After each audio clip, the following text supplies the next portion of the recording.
And then if you don't mind, I'll just make a couple of quick announcements to the group before you get started. Okay. Just kind of procedure for virtual meetings. So thank you all for your patience. It always takes us a little while to get everybody on and their mics checked. So appreciate you all joining early so we could do that.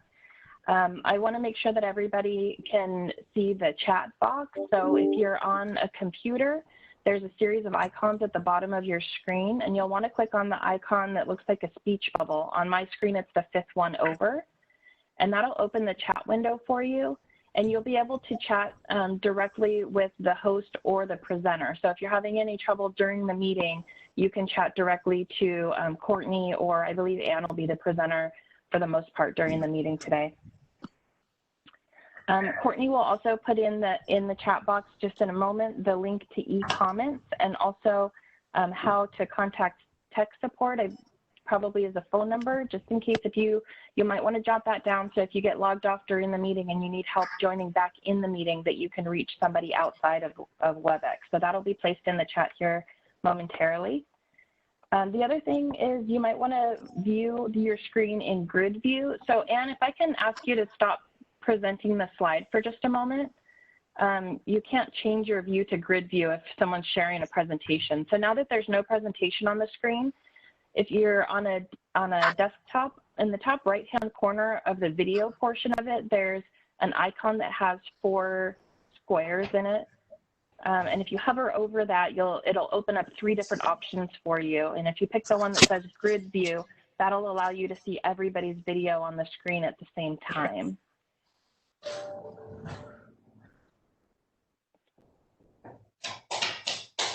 And this meeting will be recorded, and it will be posted online and available later. So just so that you're aware of that. The members of the public can join here, and we actually already have, looks like we have a couple of attendees who have joined us already. So they'll be able to view the meeting, and then they can participate in the meeting by e-comment throughout the meeting as you go along. And those are all the announcements that I have for you. I will be here as backup tech support all evening if anybody has any questions or needs any assistance. And Chair Martinez-Montes, we're ready to go for you whenever you're ready. Hello, everyone. This is William. Can you hear me? We can hear you. Okay, sorry about that. Looks like I was having some technical difficulties.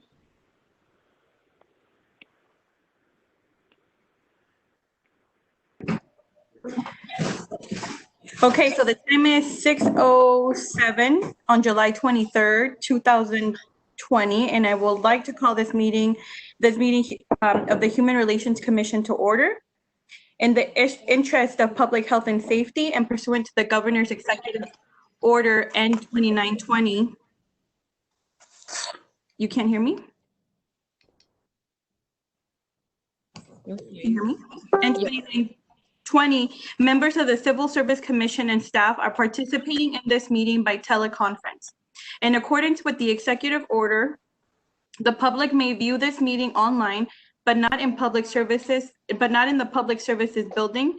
See room B129.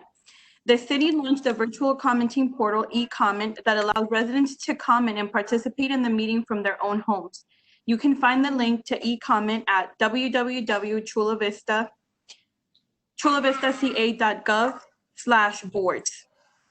That again is www.chulavistaca.gov/boards. Your comments must be received before I call for the close of the commenting period in order to be considered.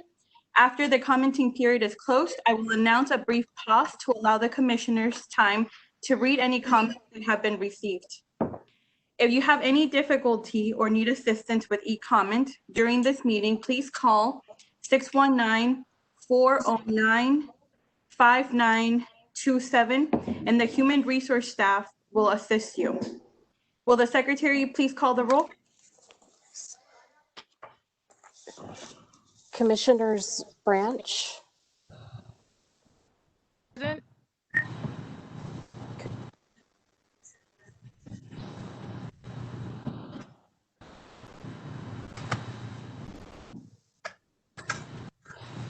Commissioner Phillips. you're here. Commissioner Godinez, Present. Commissioner Gutierrez. Oh no.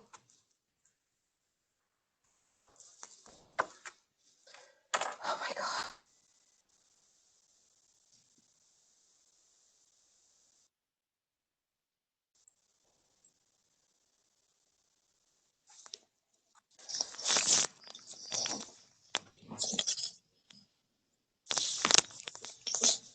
Sorry, can you guys hear me? It kicked me off.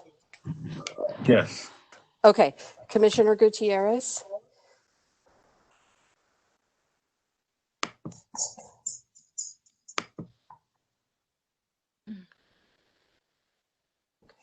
Commissioner Keen Ayub. Commissioner Lake. Commissioner Medina. Present. Commissioner Ratner. Present. Commissioner Zadal. Vice Chair Gonzalez. Present. And Chair Martinez Montes. Present. Okay, so welcome everyone. I know it's been a long time since we've met. The first item on the agenda is the introduction of Chula Vista City Manager, Maria Cachadarian. We would like to welcome Maria Cachadarian to the meeting. Hi, good afternoon, everybody. Can you hear me? Yes. Okay, so I just want to take the time before you get into your agenda just to introduce myself. I know a few of you already from having worked in the city, but just my name is Maria Cachadarian. Just to let you know, I did grow up in the South Bay. I actually grew up in Imperial Beach. I was born in Tijuana. My parents were from Mexico. There's a lot of background noise, huh?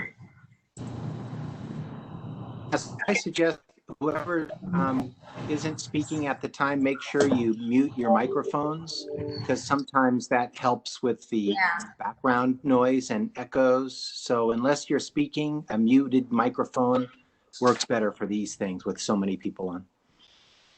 Thank you. So again, I grew up in Imperial Beach. I graduated from Vista High School. I went on to San Diego State University and earned my degree in accounting. Went to work for the County of San Diego for about 10 years and then worked my way over to the city of Chula Vista. There was an opportunity for me here, and I love the South Bay. I grew up here. This is where my family continues to live. So I've been with the city of Chula Vista now for 22 years. And most of my career I spent as a finance director, and a large part of it was actually working through some of the challenges we had during the Great Recession. So I've been around a long time. And, when the opportunity came up to apply for the city manager job, a lot of people really, I got a lot of feedback, a lot of positive feedback and encouragement to go ahead and apply for the job. And some of the comments I would hear is, you couldn't have picked the worst time to apply for this position because of all the challenges that we're having. But, as I've said to people, there's a lot of reasons why I think this is actually the best time for me to take on this job. I know the community. I understand the city's finances. I'm committed to doing the best job I can for the people who live here. Again, I'm from the area. I understand the cross-border relationships, the cross-border economics. But as the new city manager, my primary focus right now really has to be trying to manage the city through this COVID crisis. So that is my top priority. But of course, everything is a priority when you work in city government. A lot of the things that we've been working on prior to the COVID crisis, like the development of the Bayfront, trying to bring the university to the city, all that work continues to occur. Although it's different because we're now having to do it virtually and having to meet this way, the work hasn't stopped. So we're committed as staff to continue moving these projects forward. One of the goals that I have, and I mentioned this when I was being interviewed, is I wanted to do more civic engagement, more connection with the employees and our staff with our community. So this is my attempt of starting that process, even though it's not in person. I want to make sure that people know who I am and that I'm connected to the various boards and commissions and the work that you do. And I thank you for all the work that you do in this area. So this is my attempt to reach out to you, and hopefully someday we'll be able to meet in person. But again, I'm trying to meet with all the boards and commissions in the city, so it's going to take me a while to be able to do that because everything has to be scheduled and sometimes meetings double up. But I have already gone out and met with various groups, again, virtually, and that's the world we're living in today. So I just want to take a moment in time here just to introduce myself and say hello, and hopefully again someday we'll be able to meet in person. And again, I appreciate the work that staff is doing as well, working with the various commissions, and continue the good work that you're doing. And again, thank you for hearing me out today.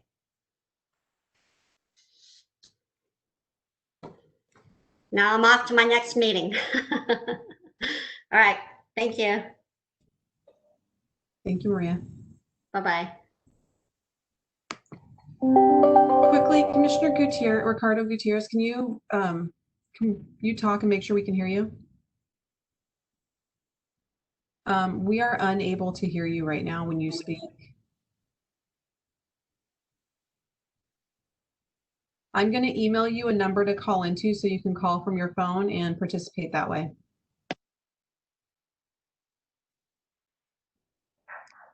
Can I continue on with the agenda, or do you want me to wait to set the commissioner up? He can hear us, so I think we can continue on and we should have him up and running. Or he can start waving his hands if we need to stop, maybe. Okay, so we'll continue on with the agenda, and we can stop if we need to. Thank you, Maria Cachadarian, for joining us. I think she'll make a wonderful city manager. So the next order of business is the consent calendar. I will now call for a 2-minute pause to allow the public to submit any final comment on the items on the consent calendar. Commissioners, as a reminder, please refresh the view on your screen to ensure new comments appear.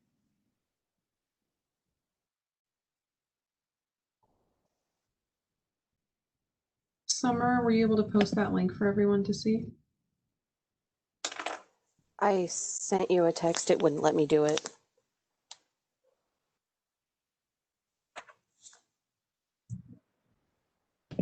Can you email me the link?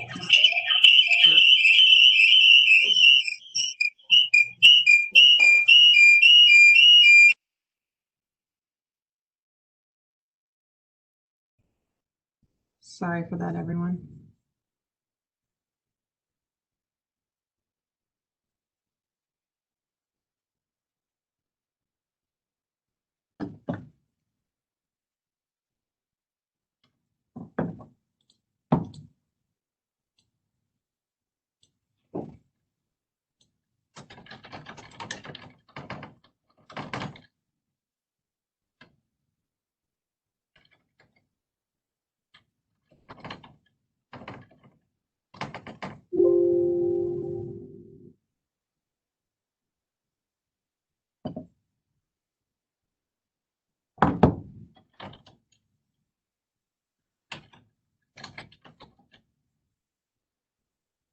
Has that countdown on the screen started with the 2 minutes, or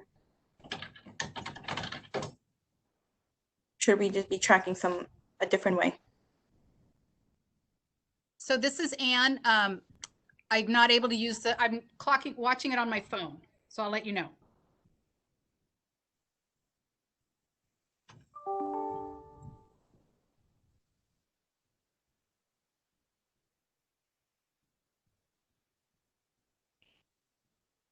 Courtney, can you hear me now? I logged into my tablet instead of the laptop. You are good. You are good to go. Thank you. Okay.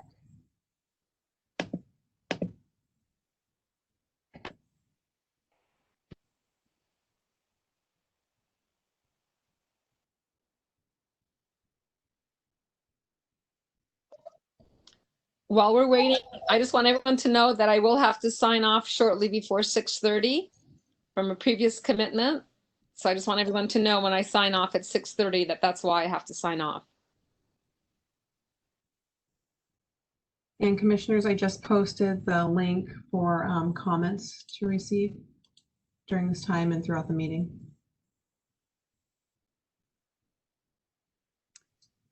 and that's 2 minutes. Thank you, Anne. So we'll move on to item number 2, approval of request for excused absence from Commissioner Godinez for the February 27th, 2020 regular Human Relations Commission meeting.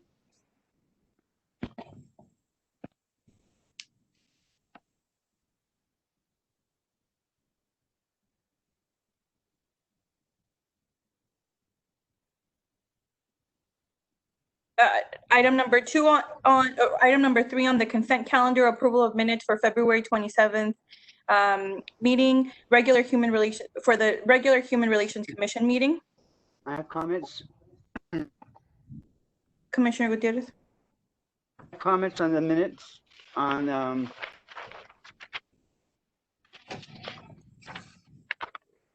item public comments. The comments, it says public comments were in support. That the word should be taken off. It should be public comments in support. The way it's written, it appears that we're all positive. That makes sense. Just the word "were" from the public comments. We can do that. And then down below, it should be consistent where it said it should be public comments in opposition of the resolution. The third paragraph down. Where it says the following spoken opposition, it should be public comments in opposition.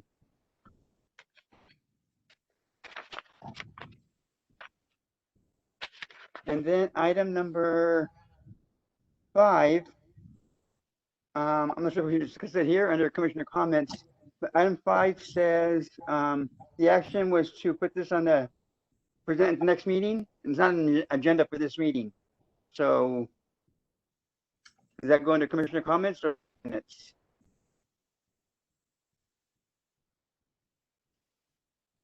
We can, I mean, Glenn, I don't know if you want to weigh in, but the chair and I did review the agenda for this meeting, and there were a number of items, so we did remove it from this time.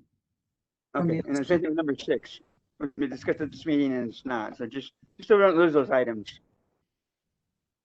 And then I'm confused because down below the grid of the events doesn't match the grid we have for today. I'm not sure what happened in the process. Correct. We update the grid every month for the agenda. Okay. I was just confused because they had 12 on here, so I wasn't sure if we were going to have those events or if they really were canceled. That's all. That's all my comments. I'd like to make a motion to approve.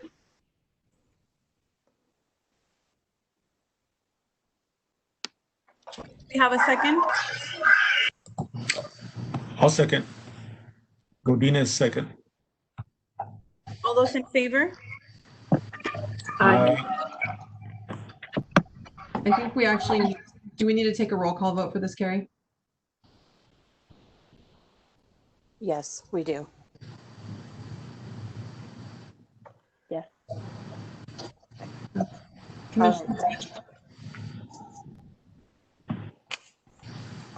All right. So Commissioner Branch? You're muted, Commissioner Branch.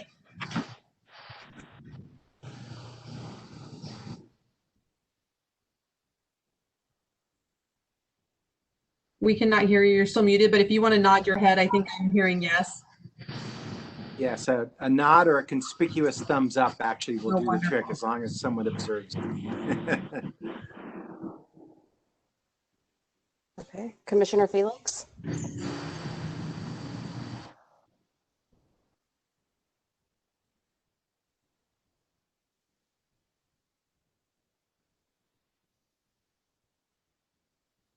Commissioner Felix, you're muted. Can you unmute yourself and make calling in? Thumbs up. That's a yes. Oh, thank you. Commissioner Godinez? Yes. Commissioner Gutierrez? Yes. Commissioner Keen Ayub? Yes. Commissioner Lake? Yes. Commissioner Medina? Yes. Commissioner Ratner? Yes. Vice Chair Gonzalez, Yes. and Chair Martinez Montes. Yes. Carrie, as a point of order, Commissioner Felix is called in, but as an attendee, can I bring him into the meeting? Yes, you can. Okay, Commissioner Felix, try it now. Can you hear me? Yes. Okay. Okay, perfect. Thank you, Carrie. Sorry, everyone. Very good. Sorry about that.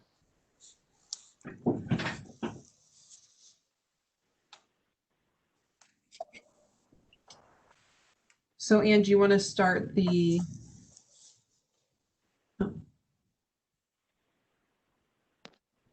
Were there any public comments on this item? No.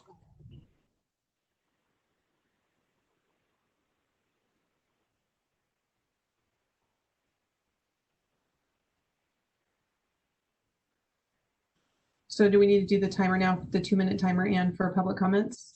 Mhm.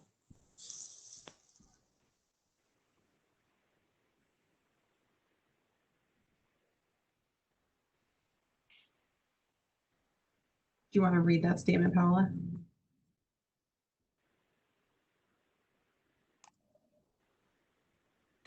The commenting period for this item is now closed.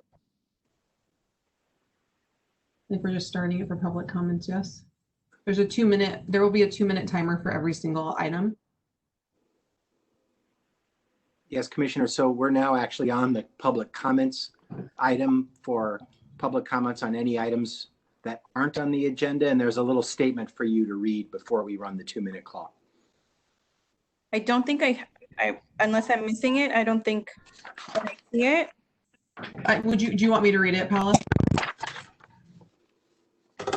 Is this under public comment? So just like moving all the way down to public comment. Public comment in this section on the agenda for members of the public to address the board on items that are not listed on the agenda. I will now call for 2-minute pause to allow for public to submit any final public comment. Commissioners, as a reminder, please refresh your view on the screen to ensure new comments appear.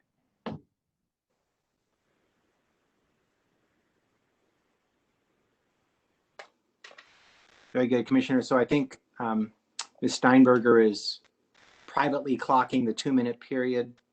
And once that expires, you can ask again if there are any comments that were received, and the commissioners can have an opportunity to look at those, or you can bring those to their attention as you see fit in your discretion.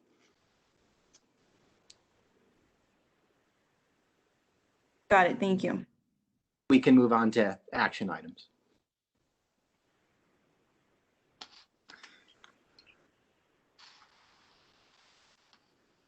I'm sorry, you're saying we can move on to action items now? Or after the 2-minute period? Sorry, after the 2-minute, and then we can after the 2-minute period. Got it. Yep, sorry about that. I might have cut in and out.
Summer, the 2 minutes are up. Are there more comments? No, we did not receive any additional comments. And I'm sorry, and would you just remind us on where we can find public comment? That's not under chat. I posted it in the chat. I can email it to all of you right now. If any member of the public wants to make a comment, they can go to the link there, but I will also send you all an email right now with the link. But there are none for this item. Got it. So we'll move on to action items, and we'll start with action item number 4, or item number 4, discussion and vote for chair and vice chair of the Human Relations Commission for fiscal year 2021. Does staff have a presentation? No, there is no presentation for this item. This is up to the commission to elect a chair and a vice chair and have discussion. You can either nominate yourself, nominate one another. It's really up to you.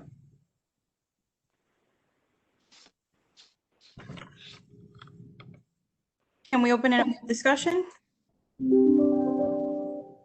Co-chair Gonzalez has her hand raised. I would like to nominate Commissioner Felix and Commissioner Kina-Youb for either vice chair or chair.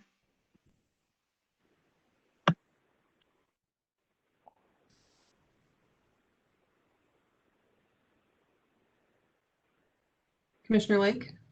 I second that motion, but would ask if they would like to be vice or chair. Can you hear me? Yes. I personally, I feel that Pao has done a tremendous job as chair, and if the commission feels that I should be vice chair, that's something I would be interested if Commissioner Gonzalez no longer wants to be that, be in that capacity. Did that you guys hear that? Oh. We hear you. Oh. I agree with William. I kind of wish I had spoken first because I wanted to be vice chair if given the chance. Thought he'd be a good chair.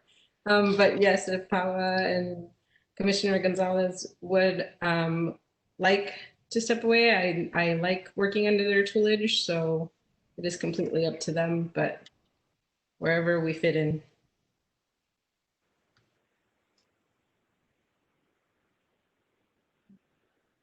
This is Carrie Bigelow, the city clerk. I do want to call to your attention that you should allow a 2-minute commenting period on this item as well, since it is an item listed on your agenda. So if you'd like to set that up and then perhaps continue your conversation, and you can move forward with action following. Sure. Why don't we open up public comment for 2 minutes while we're in the middle of discussion?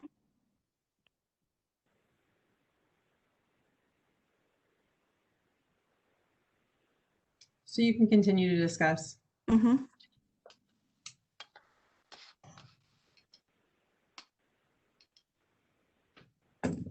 Any other comments from folks?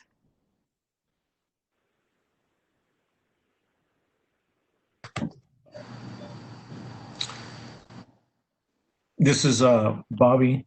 I would like to nominate Paola for chair.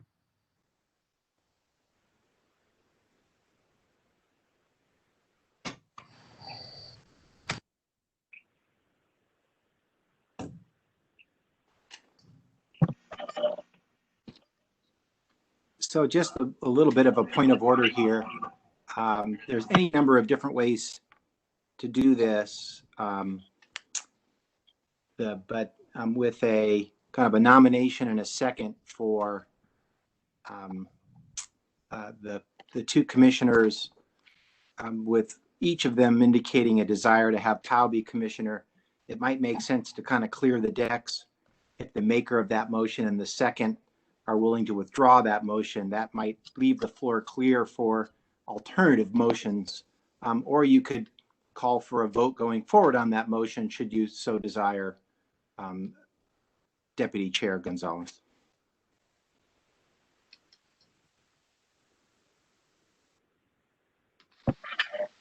I didn't quite catch that, but are you suggesting that we treat motions separately? So first elect a chair and then a vice chair?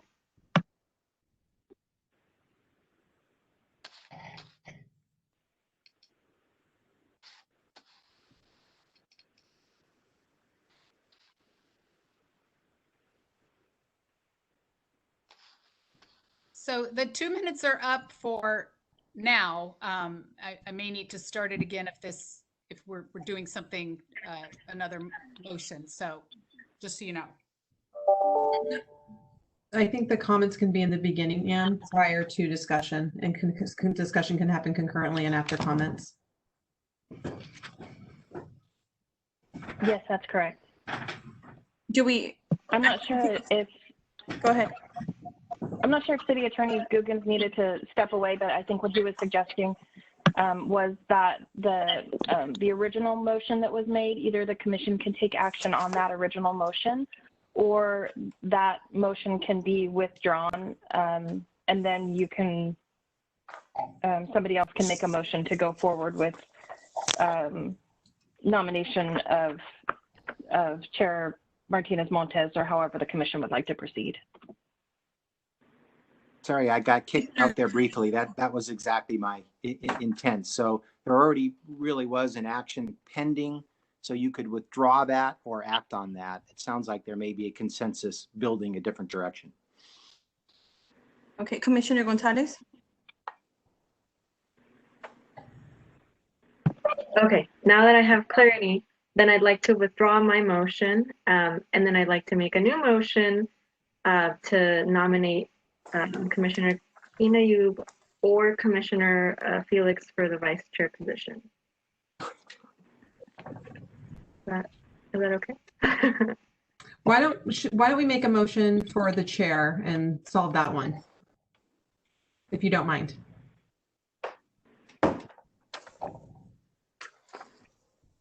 Okay, Corey, can I get a motion to Martinez Montes for chair for the next year? I'd like the second.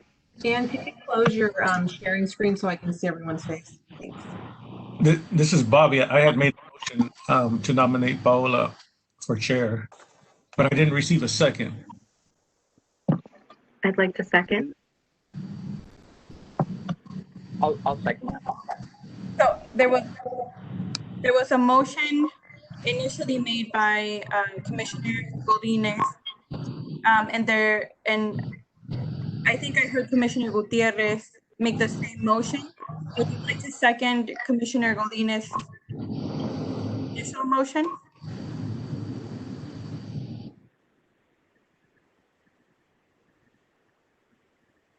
Commissioner Gutierrez, you are muted, so if you said that.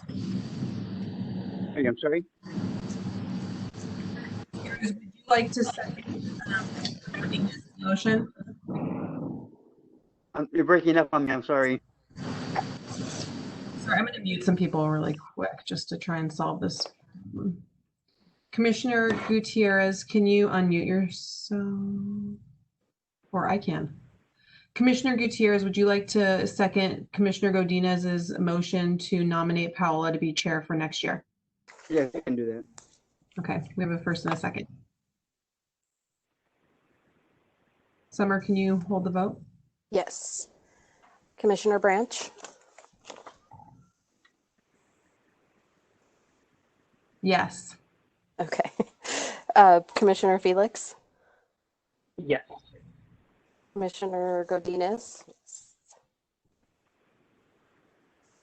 Was a thumbs up, yes? Commissioner Yes, yes. Okay, thank you. Commissioner Gutierrez? Yes. Commissioner Keen-Ayub? Yes. Commissioner Lake? Yeah. Commissioner Medina? Yes.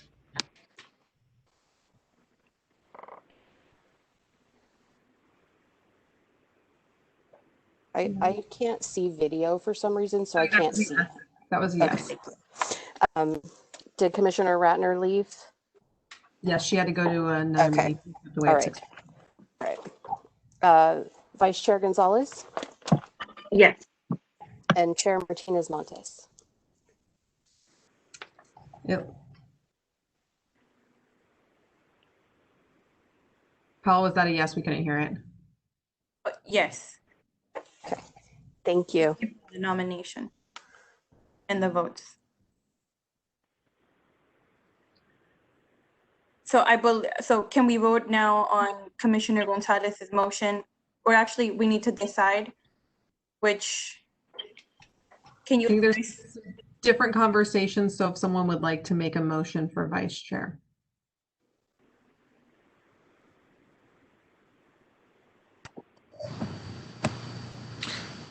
I would make a motion to nominate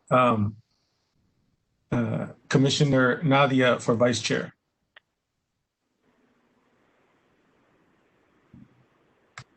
I'll second the motion.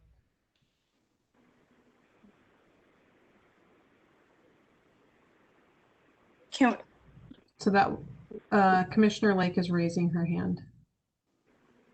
So can we have discussion about the fact that there's two people that would like to do the vice chair and how we could do a simultaneous vote for either one? Does it require another motion to then also nominate? Well, I'm going to defer to the clerk or the city attorney on this one. Yeah, again, there is a motion and a second on the floor. So the normal path would be deliberations on that motion and a vote. However, those deliberations can include an alternative suggestion amongst the group. It's a little difficult to nominate two people. I'm not sure how we would sort that out. There's different kind of mechanisms for us to go through. But you could ask to hear from Commissioner Kenya Ayub and Commissioner Felix as the two people of interest as to whether or not one or the other might defer if they were up for consideration, or staff could consider other mechanisms to help you narrow down the choice if there's a desire to have two. But at some point, the motion and the second for Commissioner Kenya Ayub would need to be either withdrawn or acted on before you could consider any alternative motion.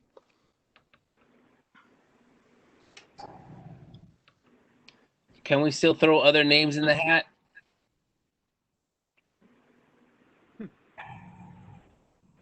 That could be part of your deliberation, yes. Okay, so yeah, out of consideration, I'll go ahead and withdraw my motion, and then we'll go into discussion. Since we've had Commissioner Nadia and Will nominated, can we turn it over to them? I know you've both already spoken on this, but could you? I don't know if there's any other names that we're thinking about throwing in to Commissioner Medina's point. So could we turn it over to you all to share a bit about on whether or not you would like to participate and or be our chair or co-chair and go from there? Can I throw before that? Can we also potentially entertain some other nominations? Is this the right time to do that as well? Yes. So, and she just walked away, but I wanted to nominate Commissioner Branch.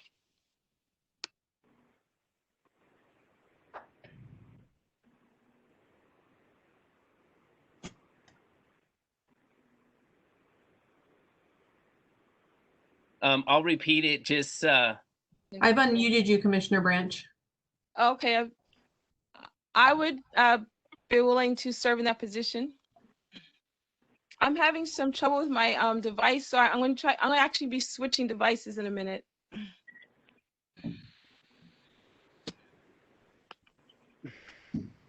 Can I make a comment? Yes, go ahead.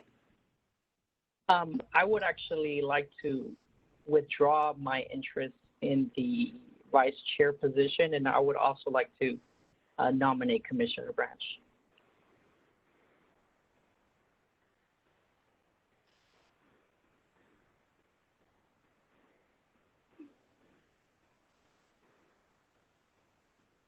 So we've got a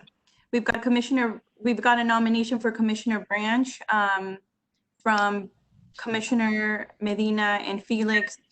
Commissioner Branch has accepted that nomination, and I know that there was also a motion from Commissioner, or not a motion, but a nomination from Commissioner Gonzalez to nominate Commissioner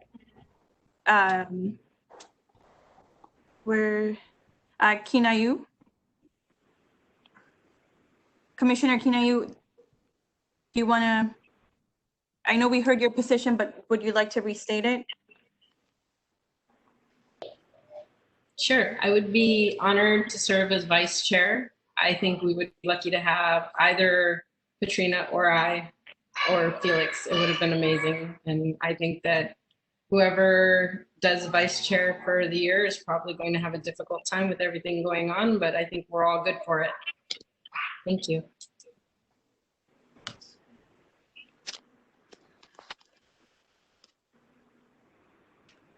So it looks like we have two contenders, for the lack of a better term. So we have Commissioner Branch and Commissioner Kinayu both nominated. Do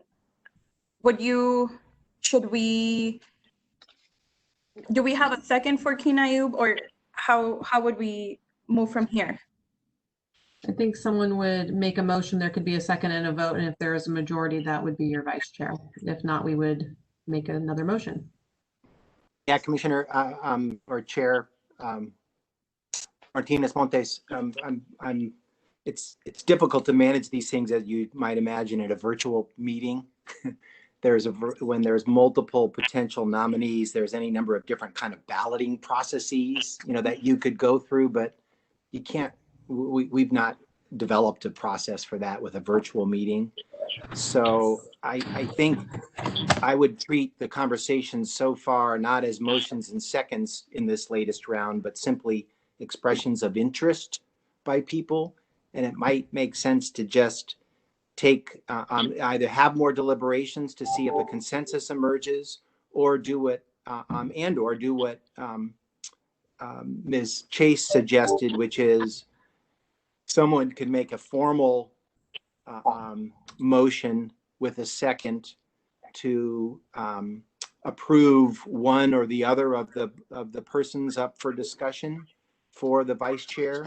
A vote could be taken on that person, and if that person gets a majority of the votes, then that person would be the vice chair. If not, then that second person could be nominated, and a vote would occur with that person. So at some point, I would suggest a version of that process, Madam Chair. Got it. So I could offer out the motion to nominate Commissioner Branch as vice chair. Okay.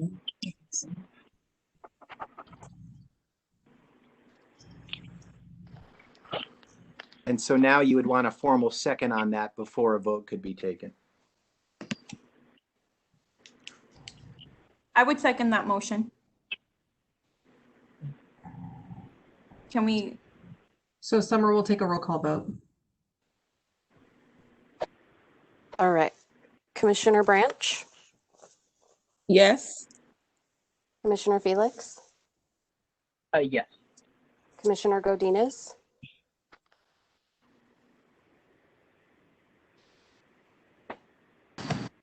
I'm reserving my vote for. Okay. Reserving my vote. Okay. So I think we need a yay or a nay or abstention, correct, Glenn? Yes, and under the circumstances, abstention. I would entertain an abstention. Abstention. Okay. Thank you. Commissioner Gutierrez? Yes. Commissioner Kinayu? Yes. Commissioner Lake? Abstention. Commissioner Medina, Yes. Vice Chair Gonzalez, Abstention. and Chair Martinez Montes. Yes. So that's 6 yay and 3 abstain.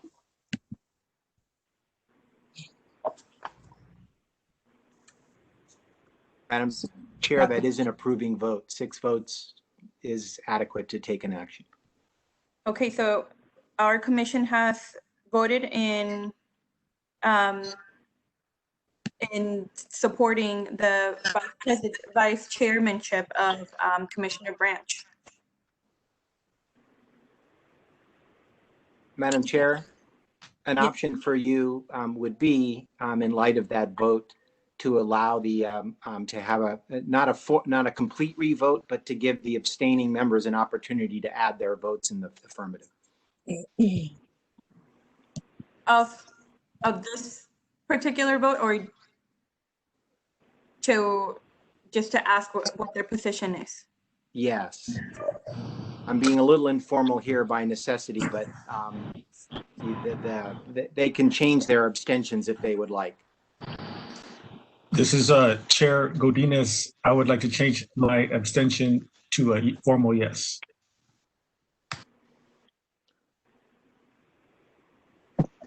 This is Chair Gonzalez, and I would like to change my abstention to formal yes.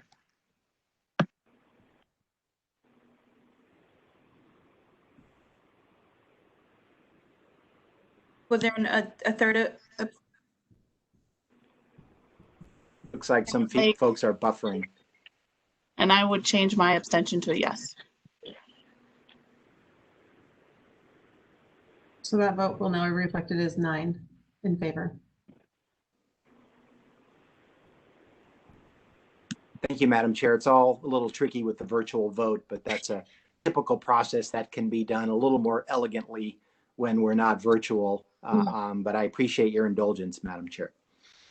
Well, I appreciate everyone being so patient. This is definitely more challenging than we expected. So I'll say in terms of where we're at, I'm happy to serve a new year as your chair, and I'm happy with the outcome and to have Commissioner Branch as our co-chair as well. I think we'll make a great team.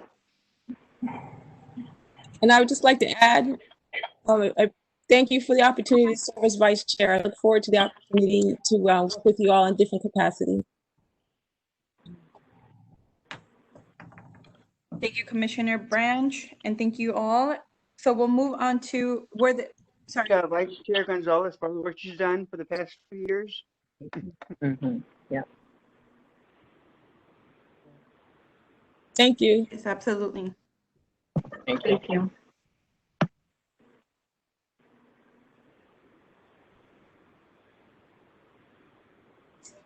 So we'll be moving on to agenda item number 5, discussion regarding recent civil unrest throughout the country and the City of Chula Vista Police Department's current and future policies and procedures regarding use of force and officer training. Do we have a presentation from staff? For this item, we have Chief Roxana Kennedy. Welcome, Chief. Good evening to everyone. Thank you for allowing me an opportunity to share with you. And so hopefully you've all had a chance to see the letters that I put out in response to the horrific incident that took place in Minneapolis. And we have been, it's been a really challenging time in the nation, especially in, in law enforcement in general. I have to tell you, it's been, at times it's been a hard situation for me because I've been so proud of the uniform and the badge that I wear and the work that we do in our community. But I want to tell you, even though it's been challenging, there's been so much hope out of this situation. There has been great things happening in San Diego County because of the discussion that we've had right now as I am the president of the San Diego County Chiefs and Sheriffs Association. And so I've been pulling people together, and we've had an opportunity to have a town hall forum with many of our community leaders, our faith-based leaders and activists in San Diego County. So it hasn't been totally related to Chula Vista, but it all started when I called together all the faith-based leaders here along with Mayor Salas, and we wanted to really start working with our communities to make sure that we keep our communities safe through all the challenges that you saw throughout San Diego County. I want you to know how proud I am of our communities. We had over 1,100 people that went out and demonstrated and protested and had an opportunity to share their stories at Eastlake High School. And I got an opportunity to go there, but it wasn't about law enforcement. It was about them having their opportunity to share the challenges and the stories and personal experiences. But I got to watch people all come together in our community and peacefully walk and march. I saw our mayor there, and it has started a whole opportunity to exchange dialogue and listen to some of the challenges that people within our own community have had. And I have to tell you, when I've been talking with some of these community leaders, some of the things that I have heard, and I'm going to be really upfront with you, okay? I have not walked in other people's shoes, people of color. And I had many people come at me and talk about white privilege. And at first I was defensive and I did not understand. And having this dialogue and this deeper conversation that we've had now has even brought to my attention as I've talked with my officers within our department. We have really had deeper discussions about what happens in the communities. And even if you don't see it yourself, that does not mean that it is not happening. And so I am so encouraged by the discussion that we've had. And I've been inviting people into the department, and I encourage you to reach out and help me meet with people within our community that we need to have conversations with.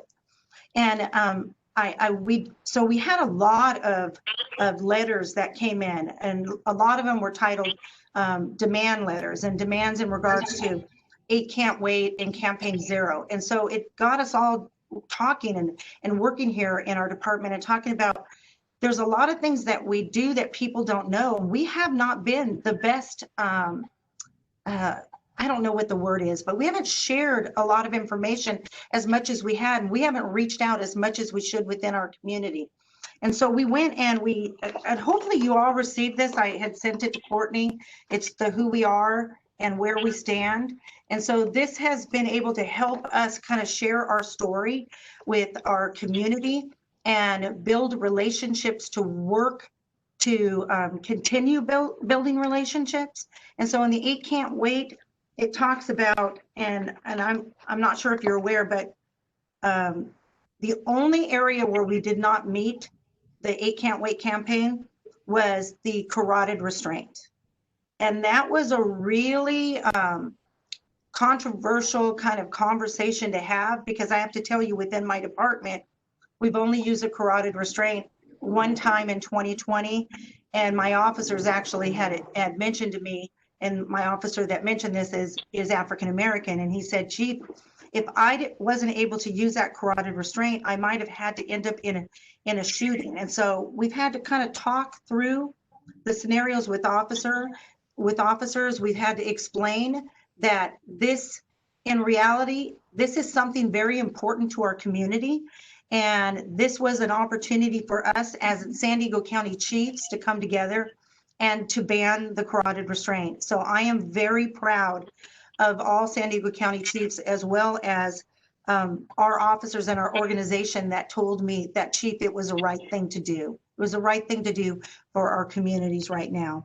So if you look at all the other areas with it, like ban shooting at moving vehicles, exhaust all alternatives before shooting, the duty to intervene, the comprehensive reporting, required warning shots before shooting, all those things that are things that we do when we put the explanation in this whole brochure so that we could share our story.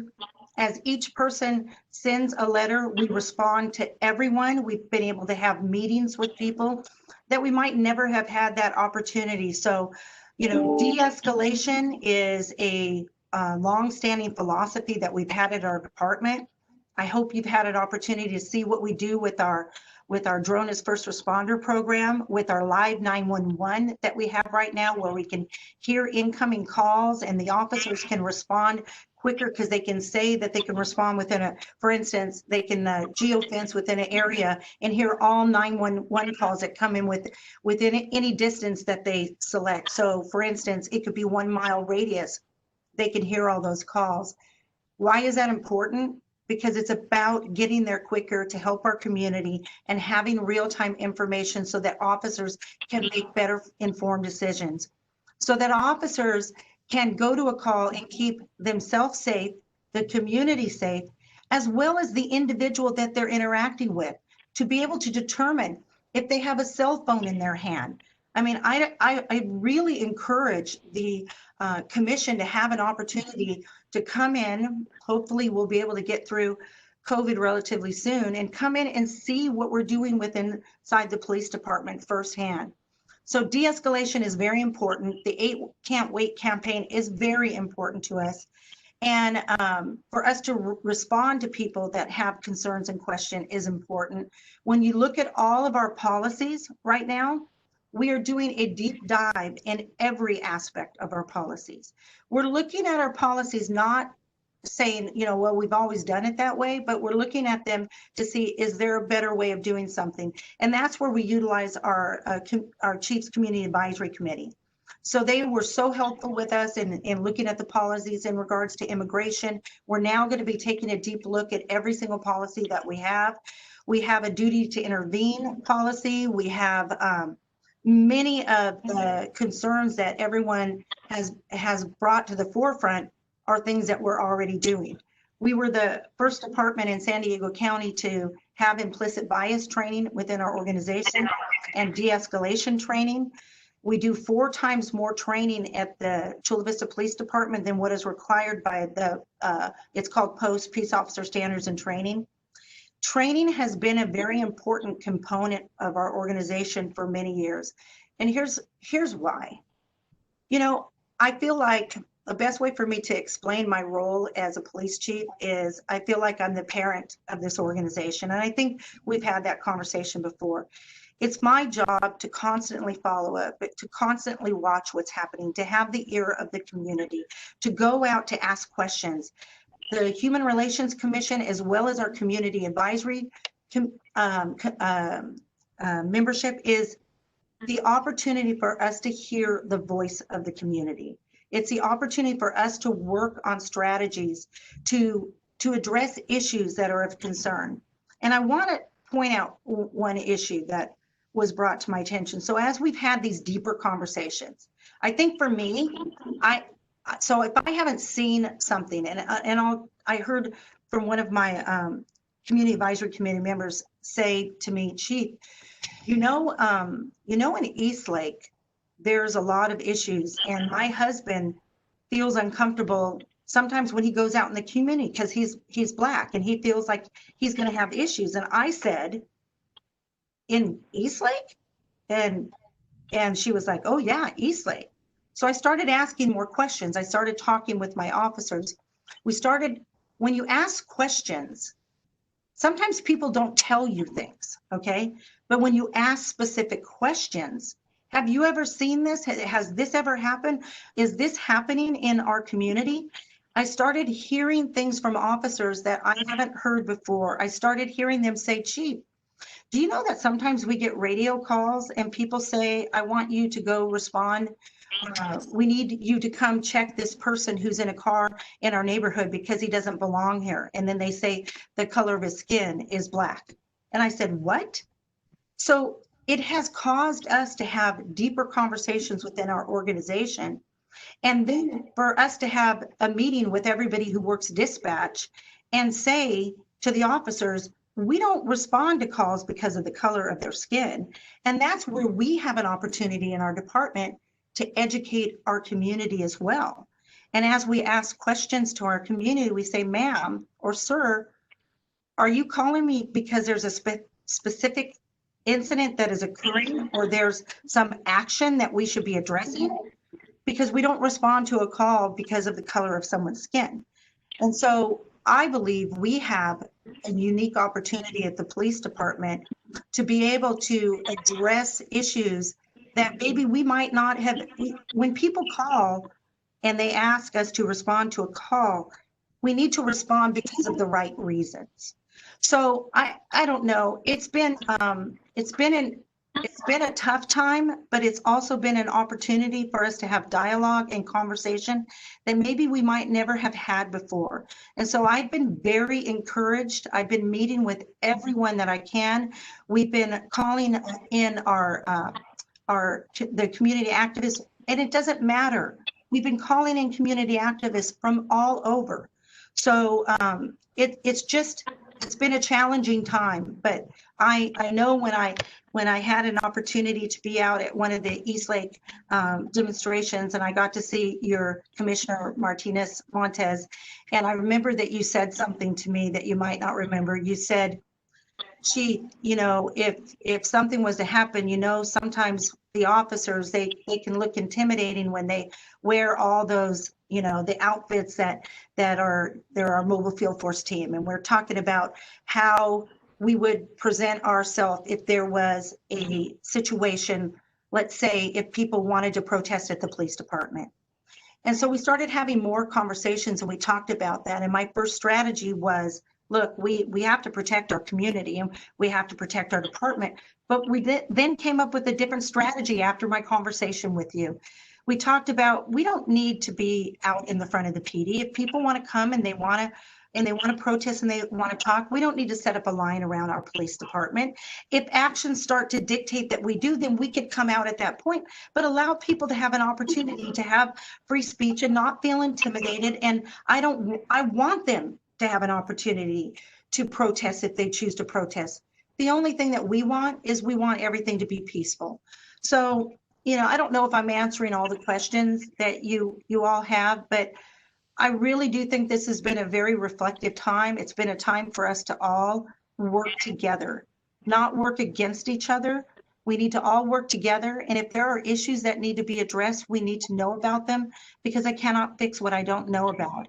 And so now this has been an opportunity for me to ask questions that maybe I would never have asked before. And I don't know why things happen, but I am encouraged by what we've been able to do at our police department and working with our officers and talking about. It's the heart behind the badge that matters. It's really important for us to, when we make a traffic stop, to talk to our community, to share with them the reason why we're stopping them. I don't want my officers to work areas because it's a cherry patch. We don't need statistics with tickets. We need to have a safe community, and we need to make sure that we keep our community safe. So I'll open it up to if anyone has questions. I have a question. Do I say go ahead, or do you guys do that? I wanted to ask the question, can we ask questions now, or do we have to open it for public comment? You're okay to ask questions now. It's in your discretion. Okay. Commissioner, thank you. Commissioner Kinayu? Hi, Chief Kennedy. Thank you for being here. My primary question is, what activists have you invited to the table to discuss the different policies that you'd like to incorporate into the police department? And two, I know that I brought to your attention when we had the thing that we had various members of the Eastlake community that made threats, stated that they had weapons, stated that they were going to walk the streets, that they were going to go around and stop brown and black people. They were very open with their racism. And I know that I presented it to your captain. Your captain said he was going to follow up. So I'm just following up on behalf of that community to see what was done. So the individual that you're speaking about, I know very, very well who that individual is. And we did have our special investigations unit go out and address the issues specifically with that individual. I think you might have seen that there have been some actions that have been taken on in a public setting. That individual, the challenge that we have is that some people know how to ride the line. And so there is a legal parameter where comes with threats. And so that person would ride close to the line but never crossed it. But we reached out directly multiple times to that individual and had very detailed conversations with them. And they knew that we were watching and following them. And we didn't have any of those specific incidents occur, but we were definitely addressing that issue. And I apologize. I thought he had already reached out to you. He doesn't reach out to me. He wasn't the only one either. I've had incidents with people that are friends of his as well that threatened to post my address public. Wait, are you talking about Captain Collum? No, Captain Collum has reached out to me, but there's other people that are in that inner circle that have threatened, made threats, not just towards me, but towards other activists in the community. Stating that they're going to publish our address, that they're going to come to our events, that they're going to come and protest fully armed because they said it's their right. And these are all things that I have forwarded to Captain Collum. But of course, because these activists are concerned, I'd like information on what to take back to them because we're not getting the feedback directly at this point. But again, are you inviting any of these activists to the table to discuss the changes in the police department? So what we've been doing right now on this for the San Diego County Chief and Sheriff's Association, there's a group called Stand in the Gap that has brought us together and has reached out to us to start working with us. And so they reached out to the Francine Maxwell, the NAACP.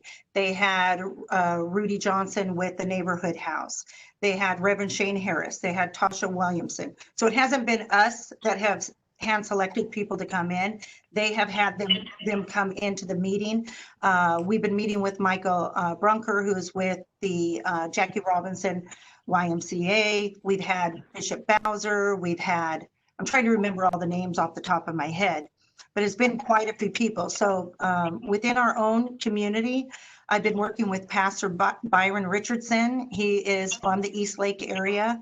And so we encourage more people to be involved. If you wanted to involve anyone to come into the police department for us to have a conversation with and to hear what their concerns are, or you can always attend as a public member our community advisory committee meeting. And you can also reach out to Norma Casares, who's our co-chair of the community advisory committee, and provide her with input that you want to be brought forward as well. So we'll be working with them on specific. So as I mentioned, use of force is a huge concern for me as a chief of police. We're looking at every aspect of our policies in that area. We're looking at duty to intervene. We're looking at some of the issues that have been brought to us are people have a perception and a concern that an officer could be untruthful and still continue in law enforcement. And that certainly is not the case. And we have it specified in our policy. We have a term, it's called if you lie, you die. Okay. And I know that sounds terrible, but it just means you're not going to be successful in law enforcement. If you're untruthful, you can't even testify in court. So, you know, I think there's a lot of misconceptions that we really need to work on, and we need to work on a strategy of building better relationships within the community. So we're very welcome to ideas. I don't know every single community leader in our own community. You may know community leaders are people who feel that they want to be involved and they want to have a voice. I need to know who those people are, or you can introduce them to me. So there's lots of ways that we can do this. This really is the time for dialogue. And this is a time where people are really connecting in ways that I have not seen before. So I think it's really important. And I'm sorry, I can't remember what your first question was. It was in regards to the activists, to see which activists we're bringing to the table. So we will rely on many of you on the commission to bring us that information. Okay, thank you. Commissioner Felix has a question, and I'm not sure if I had seen Commissioner Lake also raise their hand. No, Commissioner Felix. Hello, Chief Kennedy. Thank you very much for your leadership during these times. And I think we're all extremely grateful that no officers were hurt during that tragic incident that recently occurred. Our sister city, our neighboring city, San Diego, has recently decided to put on a ballot an initiative which would provide for an independent body to investigate, allegations of misconduct. do you think that a similar approach should be done here in Chula Vista, and would it benefit our city in any way? Well, actually, that's something that has been brought before to the city council multiple times, and they've done a survey on it. And they came back and believed that the way that we have our community advisory board was set up in a way that they did not feel that they needed a review board. I'm certainly open to ideas, and the challenge is, honestly, from a fiscal standpoint, it's very challenging to have the money set aside to do all the investigative work, as well as the subpoena powers and all those things.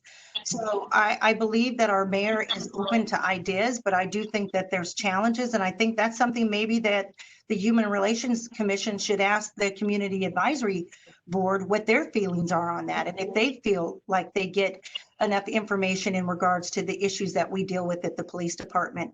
And in many ways, San Diego is completely a different department than Chula Vista, and every department is different. Each department has their own culture. I really want you to know that I take to heart leading this organization. It's not easy. But as I said to you, we work very hard to make sure that the right people are police officers here. But the challenge is that I work with human beings.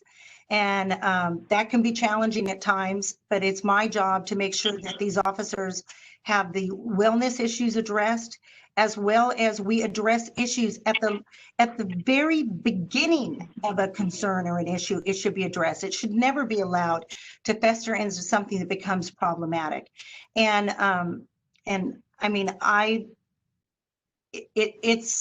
feel like we do a pretty darn good job at the police department, but I guess that's up to you as a Human Relations Commission to determine whether you feel that that's the case or not. Thank you. I believe you now have a question. Yes, thank you. I forgot that. I was going to ask, what role did Chula Vista police play in some of the protest response? And the reason I asked that is because for about, I think, 6 or 7 nights, I live pretty close to the police station, right on the way to the 54. And at 9 p.m. or 10 p.m. or sometime in the night, there was, I mean, it must have been 20 cars go out with the, lights flashing. You could feel the heat of and you could smell the heat of the motors running, and they were all screaming down the road to go, I assume, respond to something else happening in a different place. And so it put a lot of fear in my mind to know that Chula Vista police were helping in that response, and wondering, was Chula Vista responsible for arrests, or were they on the front lines, or what was their response? So in San Diego County, there's something that's called mutual aid in regards to any critical incident when you don't have enough resources. So our department did respond to La Mesa. We responded to San Diego. We responded to Santee, but turned around. We didn't have to go because actually the incident calmed down before our officers actually got there. But there were times where there were calls, they're called like 1199, like officer needs help now. There were significant issues that were occurring throughout San Diego County. So I would never say that we would not respond and assist another agency, because if it would have happened in Chula Vista, we would not have been able to deal with all the issues that could have potentially taken place. So our officers were in La Mesa, as I mentioned. They were there the night that there was absolute, I mean, it was horrible. I went at about, I think it was 1 o'clock in the morning to go there to check on my officers, to take food. It was after everything had taken place. And I have to tell you, it was the most frightening experience I've ever seen in my life. I had an M80 thrown at my car. They didn't know I was a police officer. But here's the challenge, is that we want to give everyone the right and the freedom to protest, to say whatever you need to say. But at times, sometimes it gets out of hand, and it became became civil unrest at that point. And so we responded there. We weren't, I can't tell you what our roles were. I know my officers weren't involved in any significant incidents, but they were there as assistance in case there was a need. And I'll tell you, we had this department staffed 12 on, 12 off. There was a lot of fear and there was intelligence that people were coming to 3rd Avenue. They were coming to other areas of our community. I didn't sleep. I worked for 18 days straight, 15 hours per day. My whole concern was the safety of our community, the safety of our businesses, the safety of our officers. But I want you to know that the goal was never for us to have any of those things happen. And I am so thankful that we did not. And so, you know, dealing with things with respect for individuals' rights is very important, but we were there and they were responding sometimes to an emergency call of an officer needs help. My officers actually had hammers, an axe, pots and pans. They had things thrown at them that you cannot believe, bricks, frozen water bottles. It was a very frightening and scary situation. Thank you. Do any of us have any more questions for Chief Kennedy?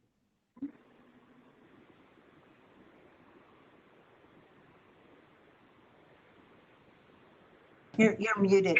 You're muted. Okay, can you hear me? Just in general, what type of resources do you have related to working with or dealing with people who have mental health issues? I guess in some places it's referred to as a PERT team. Yes. Can you describe the level of resources you have, or Sure. the police department has for those types of situations? So right now, all of our officers go through mental illness training. We have psychiatric emergency response team clinicians. So those are the PERT nurses that work with our team. The county is the one who funds all those clinicians. We have 4 that work at our police department, and so they schedule them. They don't work the graveyard hours. So that's like at 10 at night till I believe it's like 8 o'clock in the morning. But they come in and they work the day watch shift and they work our swing watch shift, which is, you know, like 2 until midnight. And they ride with officers who are trained PERT officers, and they respond to any of the calls that have to do with mental illness when they're working. And so the goal is they partner together, and the PERT clinician takes the lead with individuals to be able to address issues. And many times they know people that have been dealing with in crisis, and they work with them over and over again to build relationships to get the help that people need. So it's definitely a team effort that they work together. They work with our homeless outreach team as well.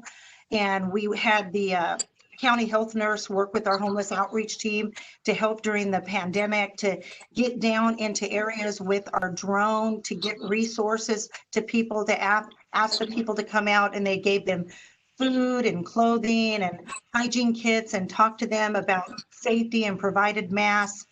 So there has been a lot of work together. And I know that there's discussion, especially on the county level, about coming up with crisis teams that will respond as basically social workers and counselors. I have to tell you, from a law enforcement perspective, we're not opposed. We're not opposed at all. We do feel like law enforcement gets tasked with doing too much. And we're hopeful that there's going to be some opportunity to have other resources available to work. Of course, law enforcement will be there if they need to. You know, dealing with mental illness can be challenging. Sometimes it's you just don't know what you're going to deal with. It's unpredictable. But we do have that great resource that we've had for a number of years here at our police department, and we're very blessed and lucky to have these PERT clinicians. I have more questions. Okay. To what extent are Chula Vista police officers in schools? And can you give me some sense of what circumstances they would arrest a student? Okay, that's a great question. So I encourage you to look on our website and research our school resource officer program and our juvenile diversion program that we have housed here. Our juvenile diversion program is led by South Bay Community Services, which is a nonprofit that our city has worked with for many years. They are also involved in our domestic violence response team program. So they actually do the outreach after we go to a domestic violence call, especially when children are involved, to provide resources and help. But also the great thing that they do with our school resource officer program is they provide juvenile diversion. So in the last year, there has been 146 cases that have been given over to juvenile diversion to work with these counselors as another option, so kids don't get criminal records, so kids don't go into juvenile hall.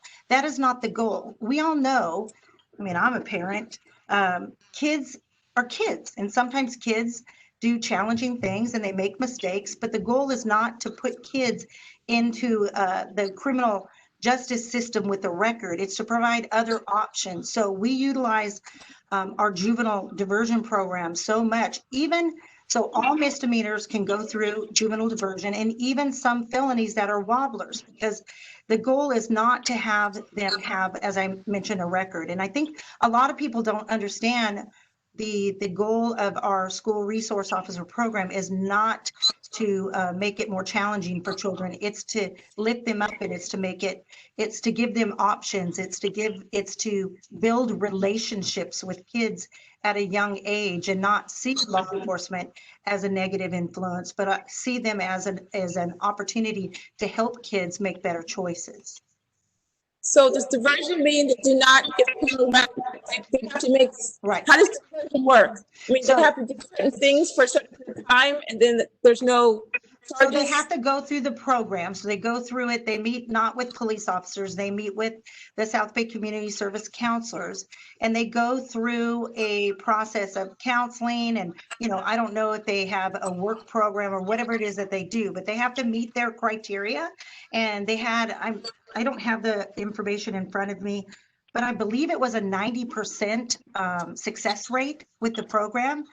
And that's fantastic. Years ago, I remember working with them, and they had a lot of programs where they would teach the kids about finances, about how to be an entrepreneur, things to do with school and so forth. So it's a very enriching program for these kids. And if they are successful, and as I said, 90% are successful, then there is no criminal record. They don't go through they don't go to the district attorney's office. They don't go to juvenile hall. They work through that program. Okay, thank you. Commissioner Gonzalez, and I know I want to be mindful of everyone's time, so I'll turn it over to Commissioner Gonzalez, and we're just getting through the presentation. We did want to have an opportunity to have a discussion amongst the commissioners. So Commissioner Gonzalez, and then if we're okay, we'll thank Chief Kennedy for your time. And this is part of an ongoing conversation and ongoing discussions that we want to have to develop that relationship with the Chula Vista Police Department. So I'll turn it over to you, Commissioner Gonzalez. Commissioner Branch asked my question and I got a response. Thank you. Thank you. So again, thank you, Chief Kennedy, for your time. And if there's no other questions, we'll let you get back to the work you do. To dinner time. All right. Well, thank you again. And please feel free to reach out to me anytime. I'm more than happy. I'd love to offer the opportunity for any of the commissioners to come to the police department for an opportunity to view what we do here, as well as any of these programs that they have an interest in, as well as hopefully when COVID goes away, I encourage you to go on a ride along with one of the officers as well. So anyways, thank you so much and have a wonderful evening. Thank you. Thank you. And so I think at this point we can open it up for the 2 minutes for public comment. I don't think I see anything already there, but we'll open up the 2 minutes to allow folks that might be listening at home. And I believe, Glenn, they can discuss during that public commenting time. Yeah, I think so. There's not a particular action item on the agenda. So if you wanted to run the public comment period time concurrent, I think that's okay, as long as we report out on any comments that might be received and the commissioners get an opportunity to contemplate those. Thank you. If you could put that up. Thanks. I'll turn it back over, Paola. Thank you. Yes, Commissioner Medina, I believe you have a comment. I just want to say one of the things I appreciated was a little comment you made right now around ongoing communication. And so I definitely look forward to having them come back maybe every third meeting.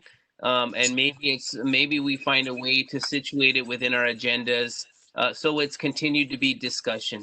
I think it's just healthy dialogue and healthy conversation. And so I appreciate that. And it seems that Chief Kennedy was very excited and is eager to continue to get feedback, perception data around how they're doing as far as being perceived around community relations. And so I think that's something potentially maybe we could look into, is finding ways to within our spaces and within our demographics of within the community, find ways to just do some interviews and get some take some thermometer checks of how our communities doing with perceptions of CVPD. And so I'll add that. And lastly is I really I really feel that maybe somewhere down the road as well, our human relations can do some work around our communities. We know how to take care of each other, and doing some maybe having some forums of how do we know how to take care of each other. We know how to to work as a community. We have the assets. We don't need necessarily somebody to come in and save and rescue us and protect us. And so I just put that out there that maybe there's something down the road that we can continue to invite really successful community-based programs where communities are taking care of each other, and we can invite our communities to learn more about it. So we're not leaning so much on policing. And I heard that very loud and clear from Chief Kennedy, is that our police department is impacted with so much these days. And so I do feel we have the capacity to come together as a community to continue to build and whatnot. So those were just some brief comments that I had with it. So thank you for the providing a space for the discussion. Yes, and I believe time for public comment is over. Did we get any additional comments in? No, there were no additional comments. Okay, thank you. Yeah, so again, I think this is part of an ongoing, and this is part of ongoing discussions, and part of why why I thought it was important for this to be on the agenda was because we all had an opportunity to hear from Chief Kennedy, since we, several of us met in two different groups to speak about what was happening at the moment.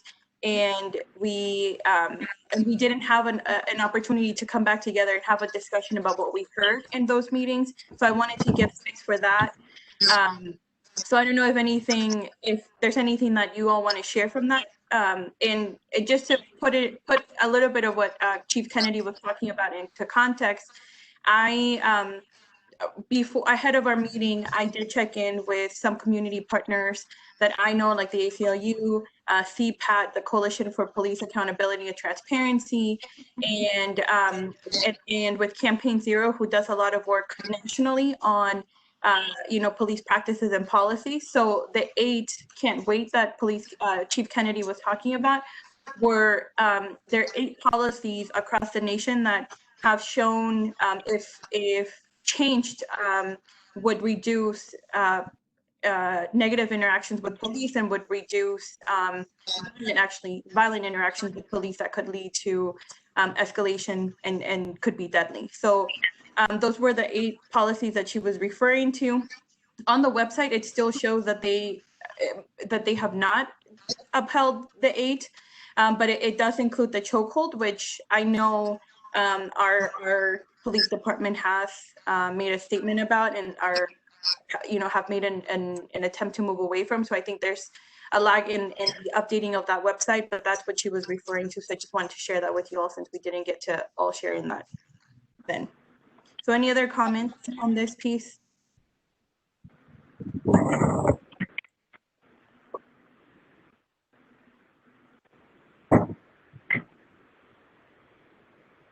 Actually, I do have one more comment. The chief talked about talking to the community advisory board about their thoughts about doing investigations. So I would like for us to figure out how we could have a conversation with them.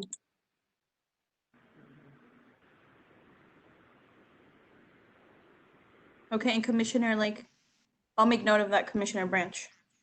Thank you. I do like the idea of every 3 months inviting the chief to a meeting, and I don't know if that needs to be nominated or thought about or brought back for discussion at some other time, but I'd like to offer support on that too. Thank you. And that does remind me, right before COVID hit, there were discussions amongst our ad hoc committee that was going to be doing some sort of town hall to, you know, begin those conversations in a different way and to build a safe space for that. So I wonder if there's an opportunity. I know that things are difficult, right, with COVID and being, you know, doing everything from a distance, but I wonder if there is an opportunity to think about doing something like that with a slightly different approach. It doesn't have to be immediately, but maybe in the next, you know, like 3 months or so, that there's like discussion amongst that ad hoc on what that could look like and create like a virtual space to begin to have those discussions. Because, you know, I think as things are in some ways like dying down from a month ago or 2 months ago when all of this happened, I think it's incredibly important for our commission to continue to raise that issue, the like racial inequality and injustice and police brutality as issues, since they do happen in our community. And I think it's part of our responsibility as a Human Relations Commission. So I don't want the momentum to sort of stop, you know, when they're telling us that certain policies or practices are being upheld. I think that this is part of a larger discussion that I would like for us to think about continuing on, you know, in the long term. So I'll leave it there. And if there's no other comments, I'll move on to the next item on our agenda. So that is a presentation from staff on the actions taken by the City of Chula Vista in response to COVID-19 and discussions regarding impact to our community from COVID.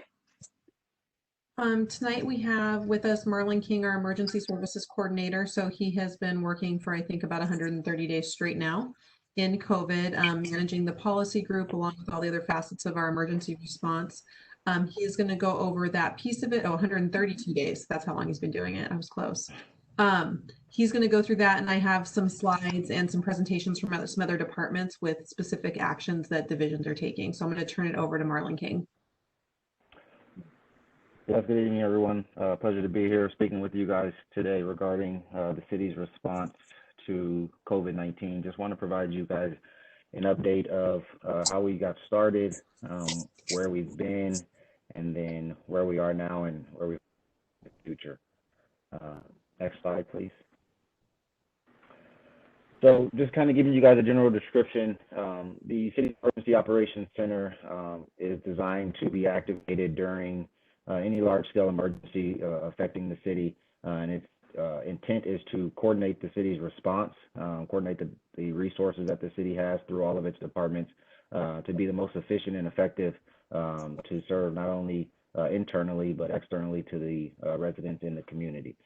We activated our EOC in response to COVID beginning in March 13th, and we issued an emergency proclamation basically stating that the city was in an emergency situation and would be responding as such, allocating resources to the emergency, pulling staff away from their normal duties in order to respond to the emergency at hand, which was the COVID-19 pandemic. Our EOC activities were focused on internal safety, internal and external safety of our city employees and members of the public, and then also what we needed to do to support the community. Additionally, we focused on ensuring that we were providing accurate and timely information to the public. The COVID-19 pandemic, there's information changes really by the minute. So we wanted to make sure that we provide everyone with the most up-to-date, most accurate information so that there is little confusion and there's cohesion moving forward, how to respond appropriately or how to behave appropriately in the midst of the pandemic. And then lastly, we continue to coordinate with the County of San Diego, the public health officer as the lead for the incident, and then other partners to provide services to the community. Next slide, please. So in response, a lot of it begins with the planning. And our policy group, from day one, roughly we were meeting almost daily. And then now currently we're meeting twice a week to discuss the direction of our city's response. And those discussions center around the current public health orders, the localized data, what's really going on in our community, how are we being impacted here locally in Chula Vista, and then determining the appropriate next steps, whether it's next steps around reopening or additional closures, if it's more restrictions, if it's sending resources out into the community, engaging with the community, kind of interfacing with the public, whatever it needs, we're discussing those kind of actions that need to be taken in order to make sure our community is being provided for. Next slide. So some of the response actions that were taken, the city was a very early adopter of a lot of restrictions or a lot of protective measures, I should say. We were one of the first cities in the county to begin shutting down all of the public facilities in the essence of safety. We were one of the first cities to issue that emergency proclamation that I was mentioning. We were one of the first cities to transition everything or a lot of services to online services.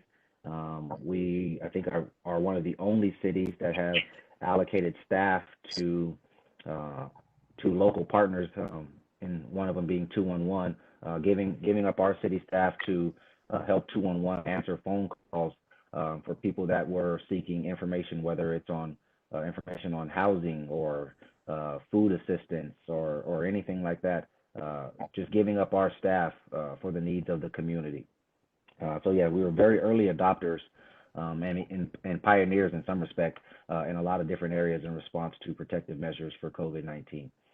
We increased the cleaning at our public facilities, engaged in media campaigns, making sure the message that we wanted to get out to the public was actually reaching the people we needed it to, not only to our English-speaking population, but to our Spanish-speaking population as well. Putting the money where our mouth is, actually investing in media campaigns, not just traditional media, not just social media, but also in traditional media through radio ads, things of that nature. And then, again, partnering with local community groups to deliver services. If you're looking at the image on the slide here, you see that we held probably, I think it might have been the largest one-day food distribution with the San Diego Food Bank. So we pulled together partners, Southwestern College, the San Diego Food Bank, and others to put on this large-scale food distribution where we distributed food to about 1,000 cars over at Southwestern College and got rid of all that food, served 1,000 cars in probably less than 90 minutes.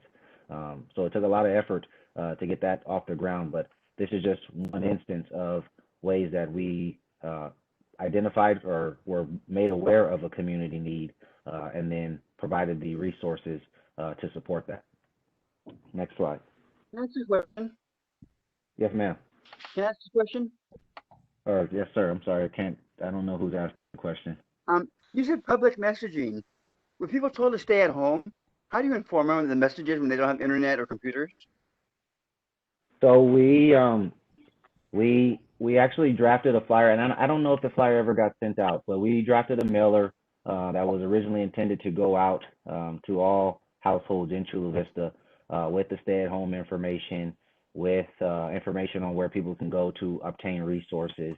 But we also got on the radio, Spanish radio, so over your AM radios, getting FM radio as well, trying to get the message out to people. So not just through social media or on TV, but we tried multiple avenues of communication.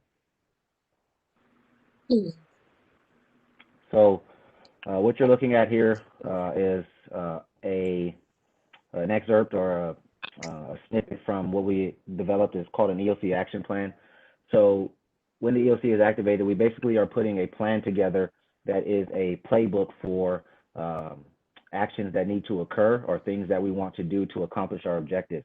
So as a policy group, the policy group is the executive body for the city that is in charge of leading the response. And that includes the city manager's office, that includes other elected officials such as the city attorney, and then department heads from several departments within the city. And then this body sets the direction of the response, coming up with overall objectives or an overall policy statement of what the city is trying to accomplish. And then the worker bees within the EOC, staff like myself and others, develop objectives to carry out the direction or the mission that the policy group has set forth. And what you're looking at on the screen here is some of the objectives and activities for the management section. So if you're looking at the objectives, you'll say, okay, objective number 2 is maintain contact with local and regional partners, including County of San Diego and other partners throughout the county. And then to the right of that, the activities that are required to accomplish that objective, staff are expected to implement. And many of these objectives are ongoing, simply because it cannot be solved with a one-time reach out or a one-time deal with COVID as it continues to evolve. But these are things that we review constantly, and we go over these to make sure that we are certainly having a well-rounded response, just a well-rounded response, making sure we're touching all areas, trying not to be caught off guard or have any blind spots. We want to make sure that we are, again, serving the needs of the entire community. And that includes internally with city employees as well. Next slide.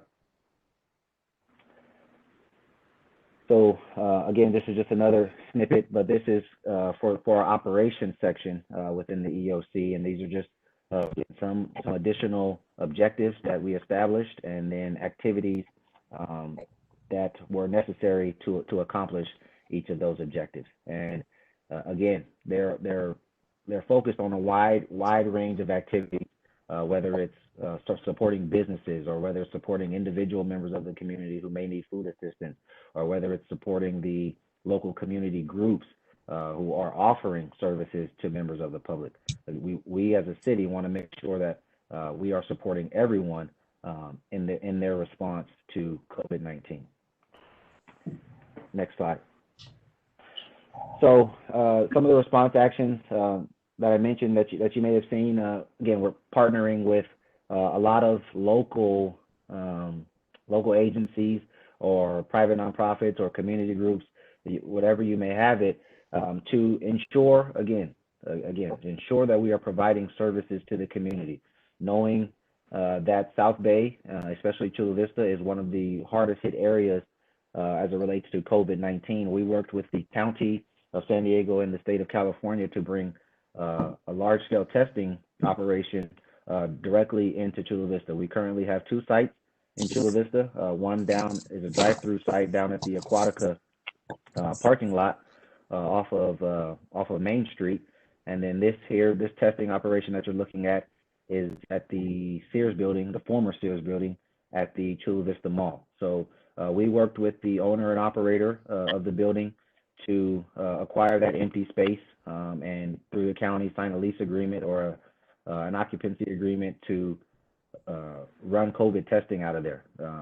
Doing about 280 tests a day at that site. It's probably one of the most utilized sites in the county, and it was brought here specifically for Chula Vista residents, knowing that the city of Chula Vista is going to require more testing through this ongoing pandemic.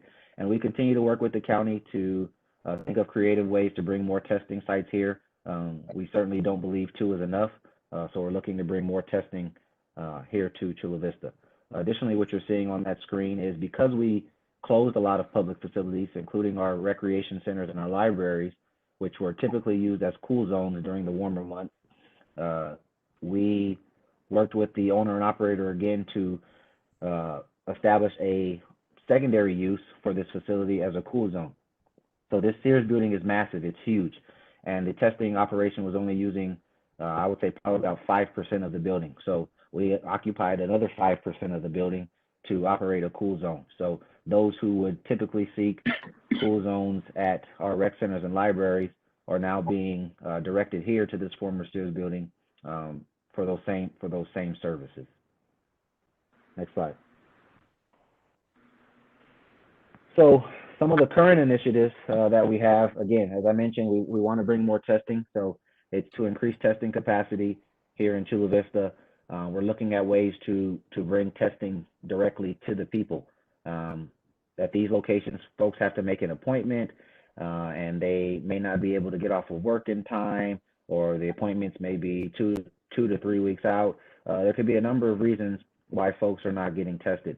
So we're looking at ways that we can bring the testing directly to the people at the time that's most convenient for them. So we're looking at creative ways to do that. Secondly, we are, again, continually focused on the safety. Safety is the biggest aspect of this, and that's the only way that we're going to get through this pandemic is preaching safety to everyone. And that's the wearing the mask, that's avoiding the gatherings, that's proper hygiene and sanitation. To get rid of the community spread, again, we are focused on what are the best things that we can do to maintain the safety of the public, which is why we haven't opened any of our recreation centers, which is why we have limited use of our park locations, which is why we are going out and monitoring the businesses, making sure that they're preaching compliance. There are several things that we're doing to ensure the safety of our residents in the community. Knowing that the business community is heavily impacted, we continue to work with them to expand their service delivery. As you know, that indoor operations at many sectors are closed. So instead of them having to shut down or completely shut down and go out of business, we're looking at ways that they can expand their delivery or modify their business delivery model and do some of these outdoor services, whether it be church services, barbershops and salons, restaurants, gyms and fitness centers, being able to allow them to use space that is typically occupied for vehicles or just isn't your normal setting for these businesses to conduct their operation, allow them to move outdoors and continue to stay in business and again provide their services to the community. And then lastly, when the time is appropriate, looking at how we can restore additional city services. We continue to bring services back online as the state and local health orders allow, but also some of the ones that are currently in allowance that the city may have closed. We determined they need to be closed for one reason or another, looking at how we can bring those back online. Most recently, we started opening up our swimming pools to the community programs that would like to use those. So we, case by case, evaluate the risk versus reward of opening some of these city facilities or city services to again give back to our community. And then kind of where we hope to go from here is that again, continue to monitor the current orders or the local health orders, and then figure out what is next for us, knowing that the virus is very prevalent here down in Chula Vista.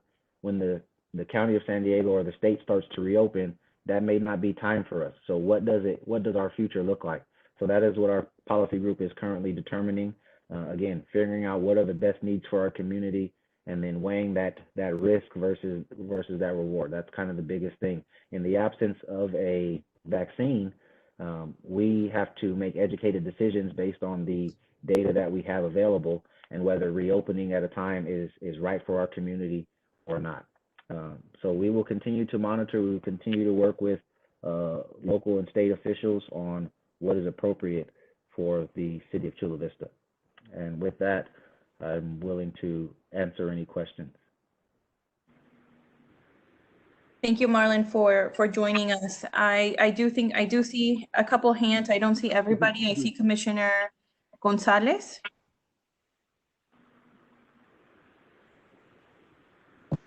I think Commissioner Felix raised his hand first, then Branch, Gutierrez, and I. Okay, we can go in that order. Okay, thank you. First, thank you, Mr. King, for all your hard work. But can you go into specifics? What's being done to ensure that members of our homeless community have access to PPE and sanitizing material? Because I live next to a Walmart here, and there's a lot of members of the homeless population who are there, and I don't know if they have access to like just hand sanitizer. I mean, is it a possibility to put like a portable hand sanitizing station, or to ensure that they have access to masks, every week and things like that? Yeah, that's a great question. And we have worked. There's a couple of answers. First, we have worked with the County of San Diego to install hand washing stations. We had about 15 portable hand washing stations that were installed around areas that were identified as homeless encampments or high homeless traffic areas. So those hand washing stations are out there. They're continually serviced through a vendor. So those are available as well. Through our park rangers and our homeless outreach team, they have been provided with dust masks, city-issued dust masks, and whenever they come into contact with anyone that doesn't have a mask, they are able to offer them a mask for their personal use. In regards to handing out bottles of hand sanitizer, I don't know that we've gone to that level.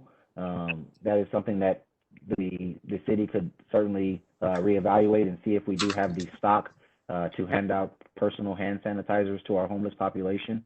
But as far as the sanitization goes of the hands, I think the hand washing stations are our top kind of thing that we encourage people to seek out. But I will certainly bring that back to the group and see if that's something that we want to embark on is handing out the hand sanitizers.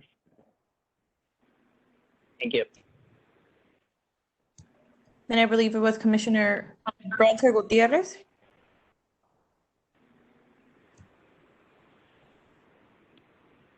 Okay, question. What is the city's policy on wearing a mask? The city's policy is masks are required, and it follows in line or falls in line with the state and local health orders, meaning the city cannot be less restrictive than the state or local order. We can be more restrictive, but we cannot be less restrictive. So throughout the state of California, masks are required. Well, because, again, I was reading the city's emergency order, and it makes reference to the state order. And the state order that's referenced here says that people may choose to wear a mask. It's not referencing the current order by the state. Yeah, so that might be an old order that the city has, but I can. It's the one dated May 8th. Yeah, so that's an old order. The updated order must not be posted. On the web. Yeah, so it must not be posted. Okay, because the way taking back. Also, when you click on the web page for the main one for the virus, it takes you to the old health order for this county, not the new one. Okay, so make sure we get that. Order instead of the July 21st. So I was asking because the city does not address exemptions to the order. I only mentioned it once, and that was back in July when they did the newsletter. And in the same article, they put mandatory. So everything the city issues has mandatory mask, mandatory mask. Nowhere do they identify exemptions, which is part of the state order. Copy. The reason I'm asking is Commissioner, do you want him to answer your question? Do you want him to answer your question? Yeah. Okay. So to answer your question, the masks are required in the city of Chula Vista and throughout the state. I hear you say that there's the old order is posted on the city webpage. So that needs to be updated. So I'll take that as an action item. And then the exemptions, the city does not make any additional exemptions outside of what is listed in the current public health order. But the city never mentions the exemptions at all either. I mean, they're in the state health order, but nowhere does the city ever identify except at one time. So everything the city issues says you must wear a mask, you must wear a mask. It never identifies any exemptions.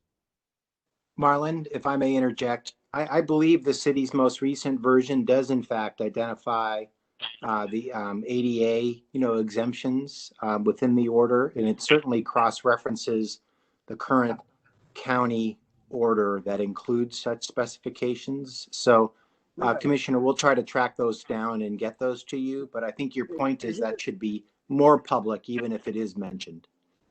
Right. Well, the thing is, it's a link to everything. I don't know many people that go and click the links to everything, so they just read that first page, and that's their interpretation of the policy. That's all. Okay, thank you, Commissioner. I believe Commissioner Branch had a question. Yeah, I have basically two questions. One similar to what was just asked. It's been a little confusing over time because there's state orders, there's county orders, there's city orders to keep track of which orders. So I guess my question is, one, how is the city making its city orders known? And are there currently any city orders that are different than like the county orders? That's my first question. And my second question is, what's the status of the parks? I live across the street from a park, and at various times I've seen caution tape up blocking for going in the park, caution tape around the play structures, bathrooms locked, tennis courts locked. But more recently, there's no tape around the play structures, there's no tape around the entrances, the bathrooms are open, and the tennis courts are open. So you said the parks are of limited use. So I just want to know, what's the current status of park use? Because I've been seeing tape up and down and things locked and unlocked, and I'm just not quite sure what's going on. Yes, great question. So first question was, how are we publicizing the city's orders? So that I may have to defer to our city communications office on that one, but I'll take a stab at it, is that when we issue any new executive orders that describe the city's stance and related to COVID-19, a press release may be issued, and then the city orders will be posted on the city's webpage and social media sites. And when you asked, are the orders at this time any different than the county orders? And my initial answer is no.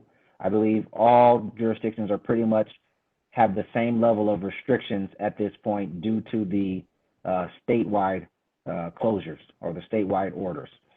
So as it relates to masks are mandatory. As it relates to businesses, all of that has to fall in line with what the state has put forth. In regards to our parks, our order is that the parks are open, and when I say for limited use, I would say that probably is limited is probably not the term. There are only select things that are not allowed to go on in parks. Parks are open. Parks can be used for active recreation. So basketball courts are open, tennis courts are open, the play structures are closed, the trails are open, the benches or gazebos, those are off the limits. The restrooms are now open in parks, and the reason is because our staff is able to get into the restrooms and clean the restrooms. We've basically purchased them equipment to allow them to go in more frequently and clean those restrooms to a standard that is appropriate. At the playgrounds, we feel less comfortable with those being open for the spread of the virus, so those remain closed. Same thing with the gazebos. And when I say the park is open for active recreation, folks are allowed to go and kick a ball around, shoot some hoops, but there is no engagement in competition or scrimmage or anything like that where folks are coming into contact with one another. Thank you. If there are no other questions, we can not, Commissioner Kinayu? I think Commissioner Gonzalez was before me, right? Oh, yes. Marlon, thank you so much for presenting and aggregating all that data for us. My questions relate directly to funding and resources. So COVID is said to linger, in our community and, worldwide for a few years. How it is the city of Chula Vista prepared in terms of funding and resources with PPE equipment to go through fluctuation testing? Is the funding solely reliant on the county funding and state funding, or is there also funding that could be used from the city? So it's my understanding that the city has a emergency reserve fund for disasters. Doesn't have to be COVID related; could have been for any disaster. And I don't know what the status of that emergency reserve fund is. I don't know if it's been enacted or utilized in this incident. But additionally, the city also received money from the federal government and from the state government in the form of CARES funding that we are using to help respond to this incident, whether it's giving grants out to the community, whether it's helping us build our cache of PPE. We're currently in the process of building a 6 to 9 month cache of PPE, knowing that the supply chain could potentially go back down again here in the near future. So again, building our stockpile, our pandemic cache, if you would call it that, and then continuing to seek grant opportunities or reimbursement dollars from the federal government where possible. So the city is well aware that this is going to last for quite a while. Our finance department is working very, very hard on balancing the budget, but also knowing that we need to allocate funding for continued response to COVID-19. Okay, thank you. Commissioner Kinayu? Hi, Marlon. I just had a question. I know that when COVID hit, I started working with the mayor and we set up a campaign to reach out to the seniors in the 91910, 91911 area code via phone because they didn't have internet and they didn't have vehicles and ways to get to the places. Since then, we've called over 4,000 seniors in that area in contact. My concern is as our progress goes, what's the plan for the city to facilitate those seniors and keep them going? Because I know a lot of them have probably about 200 on the list that we call weekly to provide food, to provide animal care facilities, to provide even basics. And I know the last time I spoke to Tim, who's Parks and Recs and doing the deliveries, he stated that you guys were going to phase out and go back, but these people still need food. What's the plan to make sure that they're still getting the basics that they need? Yes, so great question, and I understand that the food program that the city established is being phased out. It wasn't being as heavily utilized as it was previously when COVID first hit. There are additional resources that our seniors will be directed to. The food program through 211 is still currently going on throughout the county. The Great Plates Delivered program is a program that delivers food to seniors three meals a day from local restaurants. So it's a way to revitalize the restaurant community, but then also give back to those persons who are maybe food insecure or need food assistance during this time. Additionally, the phone calls, I believe, will continue to occur, knowing that the programs that we have for seniors, whether through the Norman Park Senior Center or other means, those are probably still going to be off limits for the long term. Our Park and Recreation Department will still be committed to making those phone calls, those wellness checks, checking in with our senior population to identify and address those needs. And if there is a need for us to maybe reestablish our food program or bring about different programs for our seniors. That is discussions that will happen at the policy group and then filter down through our city departments to ensure that we are addressing those needs. So if this group is aware of something that we are missing as a city, that a population that is neglected, or we just aren't giving them what they need, the city is certainly open to hearing that so that we can continue and help to address that. Thank you. Any other questions? Madam Okay. Chair, Yes. Courtney Chase had asked me also to be available if the commission's interested to present to the commission what the city's done in the arena of eviction moratorium, protection and support for tenants who need assistance. And if you'd like, I can give at least a brief presentation on that aspect of the city's response to the COVID-19 pandemic. And I think we could probably let Marlon go if we want to enjoy his evening. Yes, we'll release Marlon. Thank you for your work. Very much, Marlon. No problem. Thank you, everybody. And feel free to reach out at any time. I am available. So thank you for all that you guys do, and stay safe out there. Thank you. Much appreciated. Thank you. Thank you. Thanks, Marlon. As soon as Marlon signs off, I can flatter him a little bit. He really has been an extraordinary actor, in all of this, managing all the different pieces of this, leading our, in the beginning daily, but now twice a week meetings of the EOC policy, team, updating us on numbers, latest policies, different programs that we're all engaging in to try to provide support to the community, keep the city services going, provide business support, tenant support, other things, tracking down best practices, right, within the county and the state, and then the country. And I couldn't be more impressed both with him and the leadership team and trying to rise to the occasion to deal with this. So I'll flatter him while he's gone, but he hears it enough from the other folks too because of the job he's doing. But if I might, Madam Chair, one of the other aspects of what the city's been doing on this, and I'm sorry, I don't mean to be impersonal. You can be stuck looking at me in my little dingy corner here of my kitchen. Hello, everybody. Good to see you. Good to see everybody.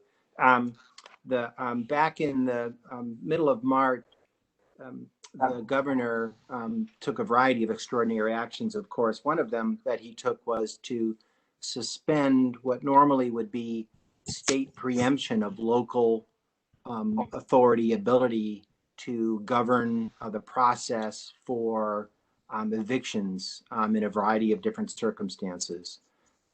We realize that given the makeup of our population, with a large percentage of renters, with a large percentage of folks who were frontline essential workers who might have their jobs affected, and others of lower social economic strata, that we had a vulnerable population here. In response to his order, we adopted a local order initially by the city manager and ultimately ratified by the city council to impose an eviction moratorium in Chula Vista with respect to residential tenants, commercial tenants, and homeowners who could demonstrate that as a result of the COVID-19 pandemic, they had financial impacts that made it difficult or impossible for them to pay their full rent. The effect of that, if they could demonstrate that at a fairly low, reasonable level, was that they could not be evicted while their rent wouldn't be forgiven.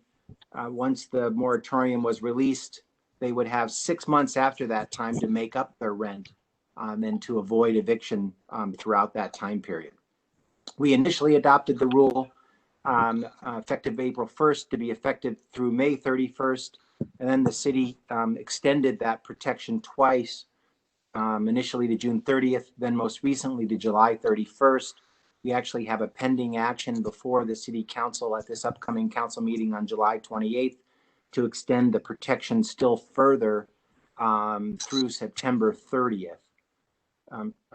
There are other protections in place at the federal level where federally insured financing is involved in properties, either home loans or multifamily projects.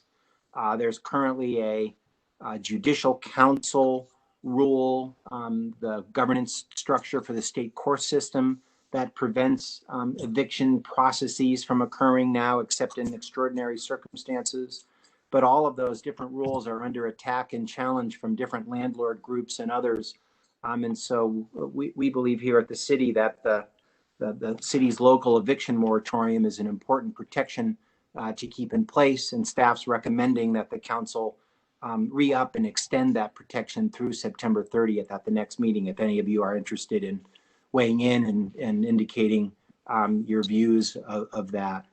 Maybe even more importantly, the city has set aside out of its federal home monies and out of its CARES monies, I think in the aggregate, approximately $1.5 million that is being dispensed to lower income tenant populations or those adversely affected by losing their jobs or other sources of revenue in order to help them pay their rent or at least not fall so far behind in rent during this emergency. The city is working with primarily South Bay Community Services to connect with this needy population. We're also trying to coordinate with the landlord groups so that they can steer tenants of theirs that are having difficulty, paying rent to these administrative funding sources that the city's working with. And the group that's spearheading that effort at the city is Leilani Hines and Angela Davis from our housing group. They couldn't be here tonight, but if you're interested in what the criteria is for that or more about that program, I'm sure they'd be happy to talk with you further about that. So that's another kind of important effort that my office has been integrally involved with, and a bunch of people in the city, and we're continuing to work with the stakeholder groups to try to develop regulations that are fair and both protect reasonable landlord interests in getting paid as much as they can during this crisis, but primarily defending and supporting impacted tenants because there's a lot of them in our community. So wanted to share that with you as well, Madam Chair, as part of the city's effort. And then we also had two other information points from other departments that I wanted to share with you. One was from our Economic Development Department. Glenn covered some of it, but most recently the council adopted $1.5 million for that group for small businesses. Majority of businesses in the city of Chula Vista are 10 employees or less. So I think the application period might actually be closing tomorrow, this week, maybe the beginning of Monday. But there was an application for up to $6,000 of rent relief for local businesses that is grant funded through our CARES funding. Our Economic Development Department, along with our code enforcement, has been out working with businesses trying to garner compliance as the rules changed, because as this pandemic evolved and we learned new things every day and orders changed, we've really taken the approach of education in our city. And unfortunately, there's a person on vacation this week, but the group of police, economic development, code enforcement went throughout the city making numbers of stops and educating businesses if they didn't have masks, providing them with that, giving no cost permits and things you will see in businesses to make sure they're complying with the orders that are out there, and trying to educate everyone on what they can be doing. I know Ann can talk in a little bit about what the city has done, and Marlon mentioned it, to do things in English and Spanish to make sure we're reaching people, and on Spanish radio, making sure that, both the residents, business owners, and everyone is we're trying to put out as much information as we can. And, just from an HR perspective where I work, it's evolving so quickly, and there's just so much information coming at people, and how we can get that in an easily digestible way to understand and follow, because people, I think, are trying to do the right thing, but they have to know what that is. Ann also has queued up, we're going to share a video from our Community Services Department.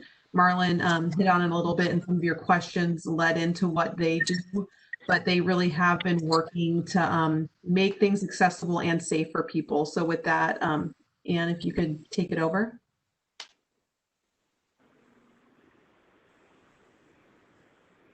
And thank you, Glenn, for the presentation. That was very helpful. And I can also not say enough nice things about Marlon and Glenn and the entire policy group. It's really been remarkable. But Marlon hurting all of us, and Glenn and I all serve on it. So he has us and about 10 other people that are giving him a lot of opinions all the time, and being able to keep it all together is very impressive. Anne, are you able to play the video? Sorry, I'm having some trouble sharing that screen. Hang on one second. Bear with me. Can I just ask a question? Sure.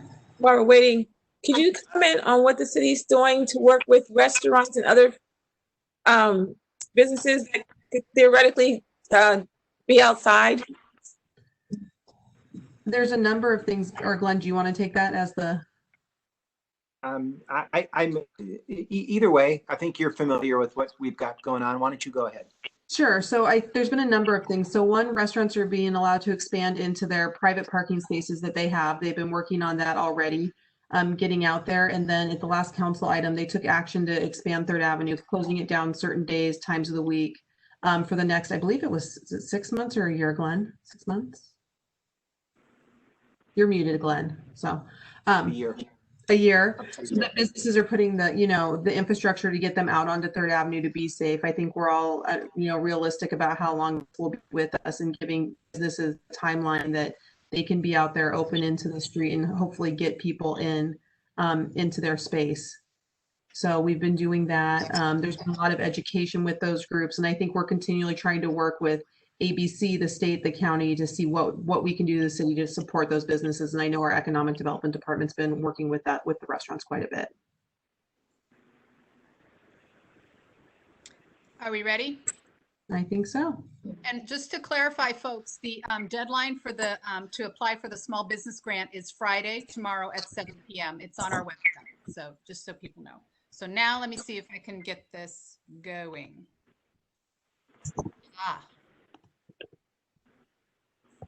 Share. Go.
So it was a little bumpy on that video. We're all learning, but our community service department has been out there really educating people when they are in public and teaching them about masks. Like I said, distribute them. You saw there 822 masks in June, but going out to the parks and doing that when they're cleaning them. And I can't say enough as a shameless plug again for our staff that have, you know, gone out and they're not doing their normal jobs, but they're cleaning restrooms in the middle of the day to make sure they're meeting, you know, sanitation protocols, and really just kind of jumping in and transforming the way we do business here at the city. So with that, I think we still need an actual 2-minute break for public comment. Yes, can we start on that piece, please? Yes. Yes. And while we run those 2 minutes, we can start our discussion. Yes.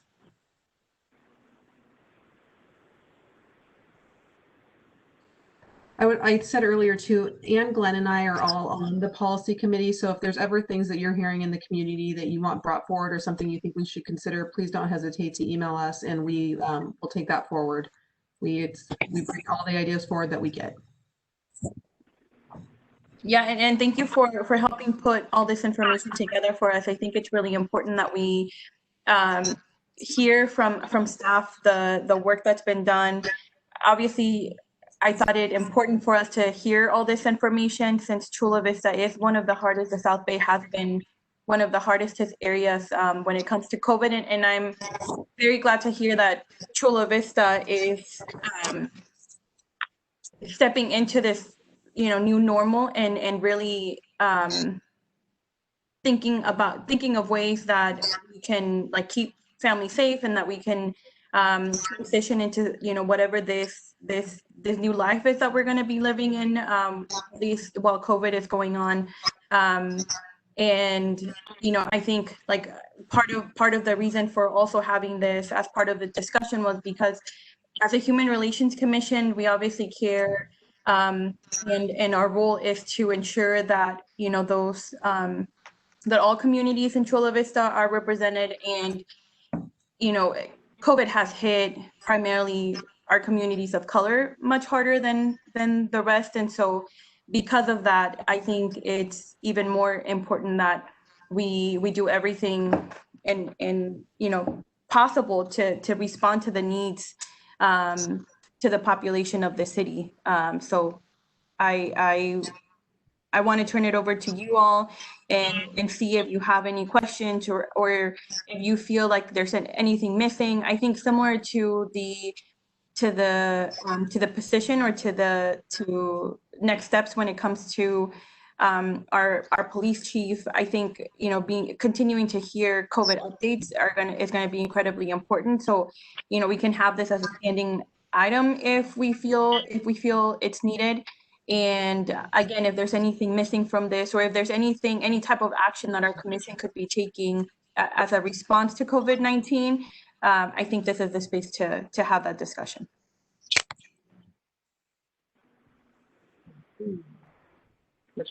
I have a question, or more like a comment. Maybe Ann or Courtney knows, but like during these times and watching these presentations, it really it's inspiring because you really see the power of essential workers. And I was what are your guys' thoughts on maybe a proclamation thanking the Chula Vista essential worker for keeping us afloat during these times? I mean, has something like that been discussed? I know it's symbolic, but I mean, it's the least we can do for our neighbors who are essential workers. We can bring it up. I mean, I think there's been thanks from our new city manager. She's communicated to staff, thank you for everything we do. But I think if any recognition for staff would be amazing. You know, they've really done a great job. A majority of our employees have been at work this entire time: police, fire, public works, you know, the streets teams. Along with that, our other employees really did transition home pretty seamlessly through the hard work of our IT department and a number of people. I mean, this meeting's happening today because of Carrie Bigelow and our IT department and the great work they've done. So I don't know, Glenn, if you have a suggestion on maybe what that would even look like, but I can't say. No, and I'm thinking the commissioner is also meaning, of course, the essential workers out in the community, not just city, employees that we all appreciate, so much as well. I don't know what that would look like. I know the council has been doing various things to try to recognize different segments of the community and their response. But if this group wanted to do something like that, we would probably need to agendize it for the next meeting for consideration. This will be going on long enough that I think it would still be timely, even if you agendize the idea of recommending that the council adopt some proclamation or a day or whatever you might think, kind of honoring and recognizing kind of the essential workers in our community. There are certainly in the South Bay generally and in Chula Vista kind of a disproportionate share of people that weren't able just to hunker down, and ride this one out, but that needed to be out on the front lines and provide services. And that's one of the reasons why we all believe, including a variety of different other cultural and social economic factors, that Chula Vista and the South Bay have been hardest hit by the disease. And so that certainly seems in order for this group. Yeah, and touching on the essential worker piece, I know that part of the discussion with the county or at the county, it's obviously the discussion at the county has actually looked very different in the ways that different cities are reacting to COVID-19 has been very different, from what we're hearing from the proactive approach that our city is taking. And I wonder if there's any, we didn't really talk about our healthcare providers in the update, but the hospitals in the South Bay have also been the hardest hit. And I know that especially right now, as things have prematurely, I feel, opened up, those hospitals have been heavily impacted and the capacity of ICUs are limited. Do we know where we stand, as a city with that?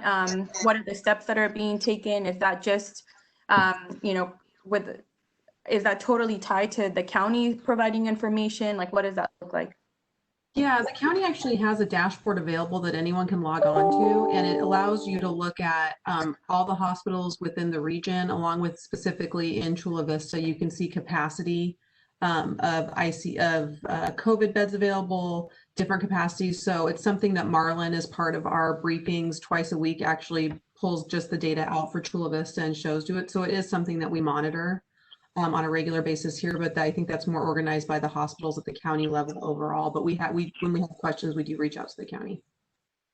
Yeah, and I would add to that, we have developed separate lines of communication with our Chula Vista hospitals because we weren't always happy with the way in which county information was being gathered and sorted, and we wanted more, South Bay specific information and different details.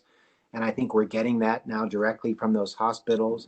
We definitely are seeing an uptick in it's called their census, right? The number of cases of beds that they have occupied generally, and the number of those that are dedicated to providing support for COVID-19 patients.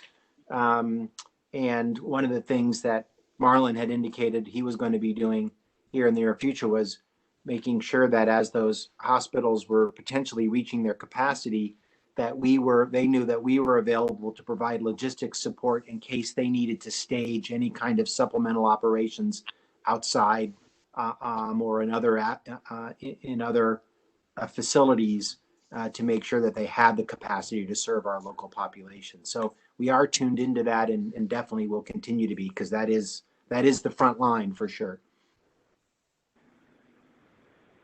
I have a follow-up question to that, but I can put it on hold if somebody else wants to chime in.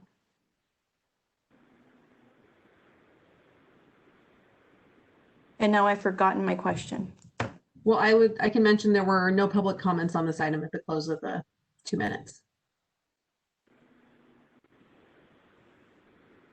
I remember my question now. Marlon mentioned as the county and as the state begin to open up, that Chula Vista would have to weigh whether or not like that's too early or too soon for us. What is it?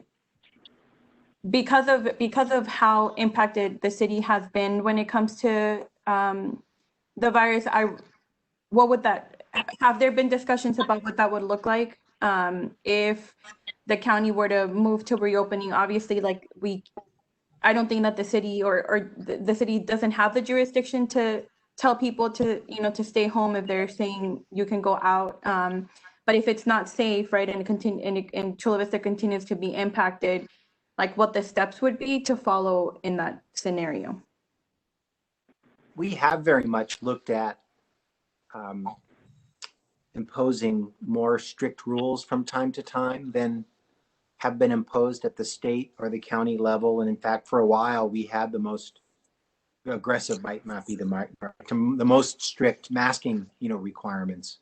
And so from time to time, our order does go beyond, what the state or the county is contemplating. The challenge with all of that is, as a community within a larger community, as things get more lenient around you, it becomes very, very difficult to be that out of step, with the other cities in the county, because the messages get confusing. Your own population, gets resentful and non-compliant. But the leadership group, and Maria can speak to this better than me, as the leader of that group, and our city council is very cognizant of how the South Bay has been more impacted, and we've been kind of fighting for the appropriate amount of resources from these different groups that sometimes are doled out per capita when arguably they should be doled out, but based on impact as opposed to purely, per capita. And we have from time to time developed rules that are more strict or cleared up ambiguities with our population.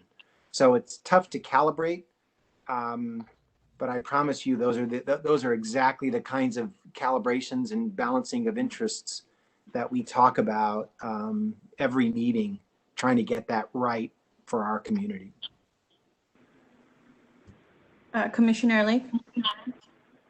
I was surprised that it took Chula Vista Elementary School District a while, and Sweetwater, I think, a while to decide to go to distance learning. When San Diego had already decided that based on our numbers. That's something that the city's advising them on too, right? No, I know we have, we communicate with leadership groups, across the spectrum of our relationships there, but we don't have jurisdiction over how the school districts manage their populations and their school year. So they have a certain amount of independence over us. They certainly have to operate consistent with county and state rules.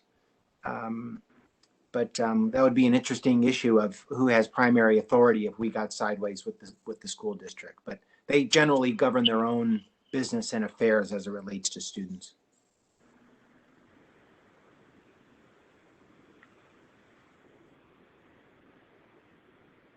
Okay, any other comment, anything that you would like to hear maybe for our next meeting that we might have been missing here?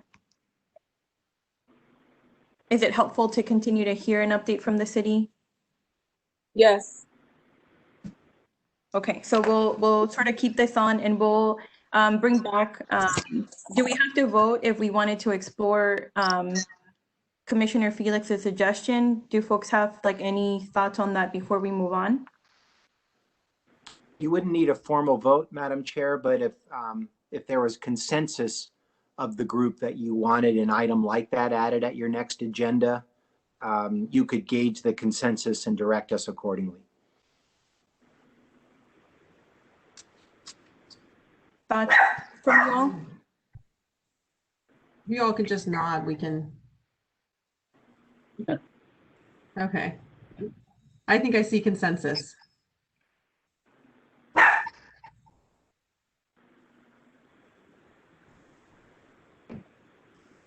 Sorry, there's someone walking by and my dog feels the need to bark. So if there's no other comments on this, I'll move on to, I'll move us into item number 7, which is, and there's a typo, at least on my agenda, on the numbers. So this is item number 7, not 6, update on statutes of HRC resolution requiring removal of the statue of Christopher Columbus statue located at Discovery Park, replaced with a statue that reflects Chula Vista's diversity, including its indigenous people, that it be renamed Indigenous People Day, or that Discovery Park be renamed, and that Columbus Day be renamed Indigenous Day as consideration of possible further action regarding the same. We don't have presentation from staff on this. No, I can provide an update if you like. So as you're all aware, the statue was removed temporarily. The item is still sitting in queue to be heard by the city council. At this point, the city manager is committed to bringing it forward when public comment is available. We've been working on finding a way to have that public comment in council chambers. They've been working to retrofit to some degree council chambers in a way that would allow for the council and public to be there. So those actions are continuing. During the last meeting, if you watch the council meetings online, there's now plexiglass in between each of the chairs. And so I think they're working on getting that up to speed, but there's not a date at this time. It's been tentatively on the schedule for September, but we don't have a date on when that public comment will be available. Comment, Courtney, you mean live public comment, right? We already get public comment. Sorry, yes. Yeah, so the concern is to not it would end up giving short shrift to the public comment, because the only mechanism we currently have for public comment is the e-comment system you're seeing here, tonight. And so I think that's the thinking, is there's a desire to make sure that the full throated nature of the comment from every perspective is given an opportunity to be heard before the city council acts. Is that right, Courtney? Correct. Thank you for that, Glenn. Additionally, if we want to have the counter for the 2 minutes, there are currently 2 public comments. If you use the link that was provided to you to view them, and then we could receive more during the next 2 minutes. One is in opposition and one is in support of removing of the statue. So, Madam Chair, given the nature of this item, yeah, this might be a good time to run the 2 minutes before your group deliberates. So we'll run the 2 minutes before we open it up for discussion. Is your suggestion?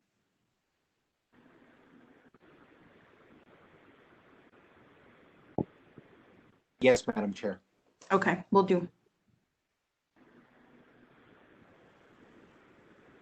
So commissioners, I apologize. I cannot see if that clock is ticking. So I also have my phone timer on right now.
Okay, 2 minutes are up. And there's no additional comments from what I can tell? No, no new additional comments. Okay, so I'll turn this over to Commissioner Medina, who has been taking the lead to give us an update on the conversations and meetings that have been had since the last time we met on this. Commissioner Medina? Yeah, absolutely.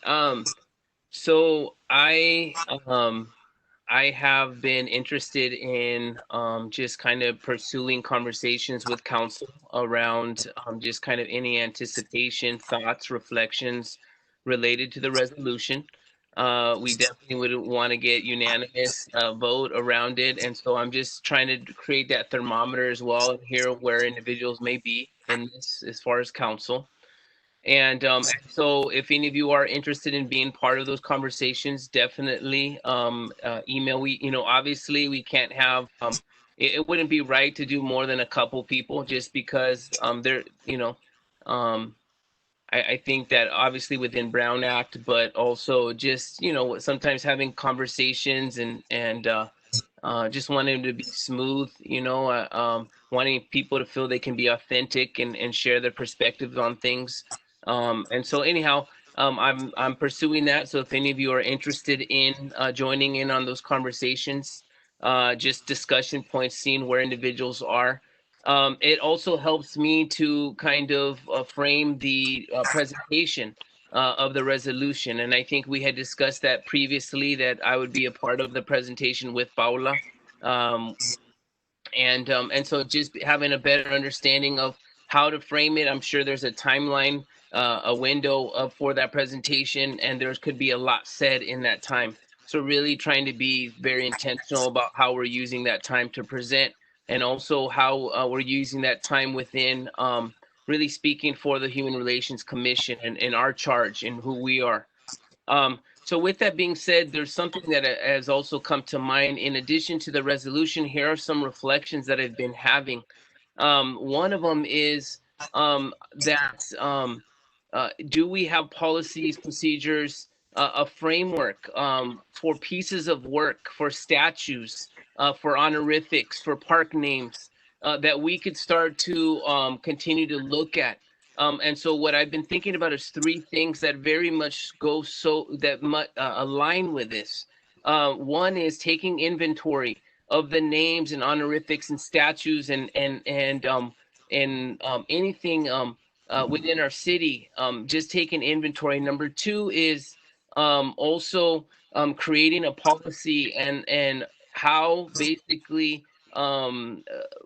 de-accessioning looks like. And so what I'd like to see is the Human Relations Commission to be very much a part of this work.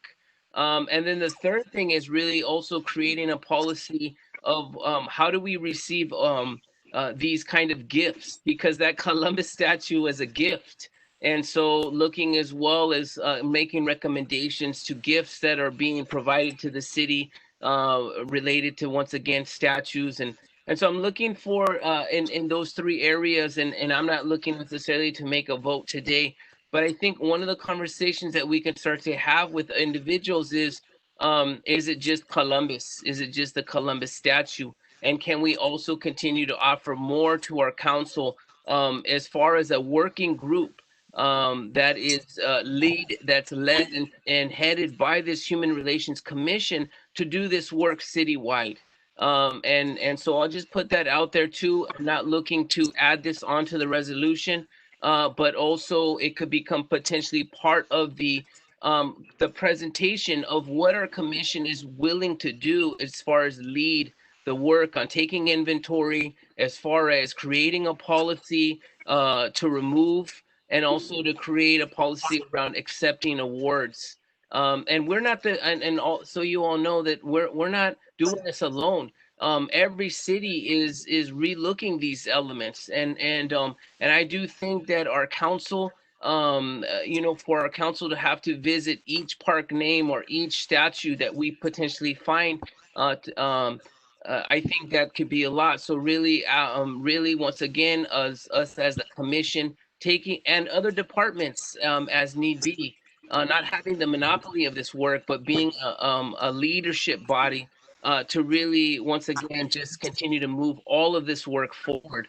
Honestly, I have no idea what else the city of Chula Vista may have that that fits within this framework of how we're removing the Columbus statue. But I think it would be interesting to continue to probe and also to set the stage of what future kind of memorializing could look like. So those are just some thoughts. Once again, not looking necessarily for, I'm not looking to add on to our resolution, but maybe further in dialogue.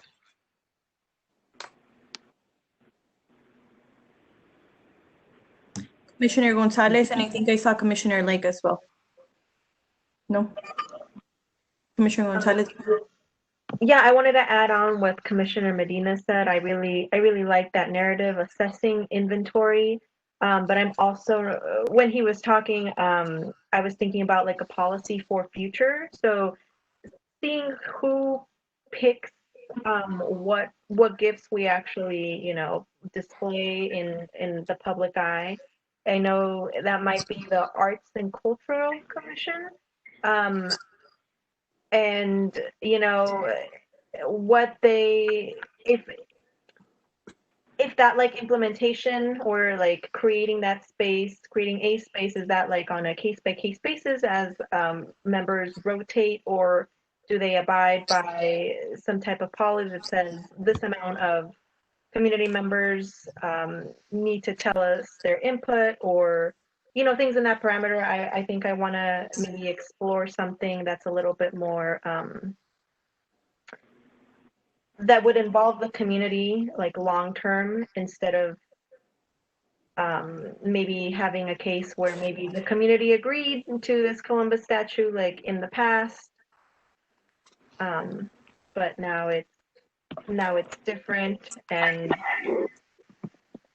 sorry, it's late, so I'm I'm fumbling and I'm just kind of going. We hear you. We got you.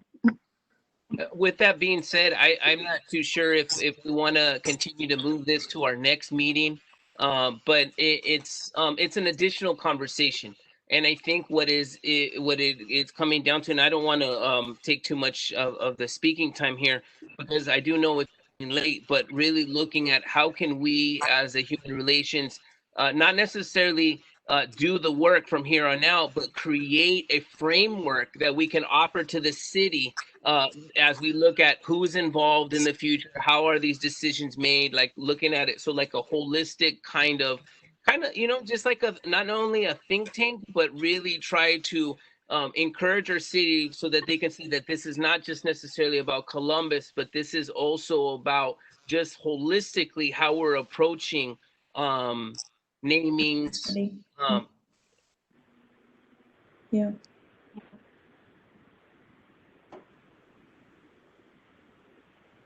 Madam Chair, I'm not, everyone's spinning and buffering on me. Can you hear me okay? We can hear you. Yeah, we can certainly, staff can certainly agendize something for next week, not next week, next meeting regarding city policies for naming things. There's any number of things that are named from time to time, and I'm curious myself about sometimes how names are applied to streets, to schools, to park, you know, buildings, to city administration buildings.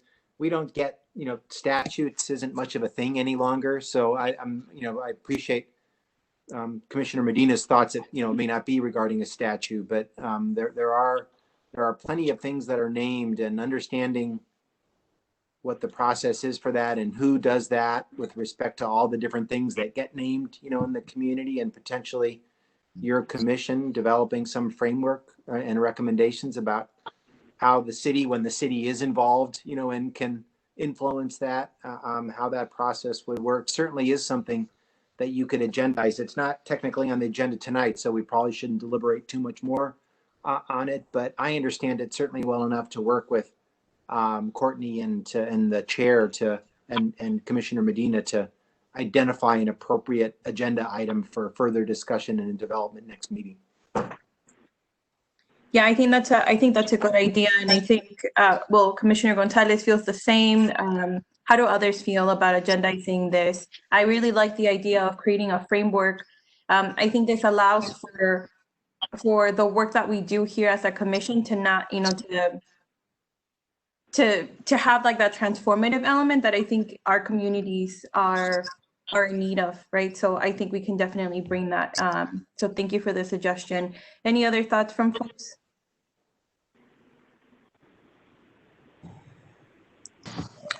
This is I really like the idea of taking inventory, like just doing a whole analysis of what we have named throughout the city and things like that. I think that was a good idea. Okay. Okay, so I think we'll work to bring it back at our next meeting. And did you all get a chance to read the comment in favor and against? Okay, just wanted to make sure that you all saw those.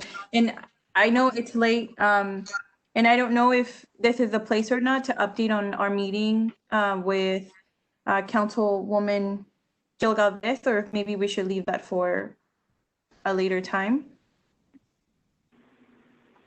Yeah, I would say that what I want to try to do is I can take some notes with each of these conversations I'm having, and if anybody wants to chat it up about it, I think you can reach out to me one-on-one and we can have these conversations. I think that's probably the better way to situate that, Paula. Okay, I'm only concerned about you talking to everyone about things outside of the meeting, just to be safe because of Brown Act and all that. Yeah, absolutely. So what I can do is if anyone's interested, maybe loop in Courtney or something. I don't know. I'll touch base with Courtney on the best way to provide feedback if individuals are interested. Okay. Okay. Okay, that sounds great. Okay, so if there are no other comments, that's sort of where we will leave the discussion, and we'll continue to hear an update from staff on when this item is heard by the full council. Okay, so the next item on our agenda is item number 8, discussion and action, including updates from or formation of ad hoc committees or events and activities for HRC participation.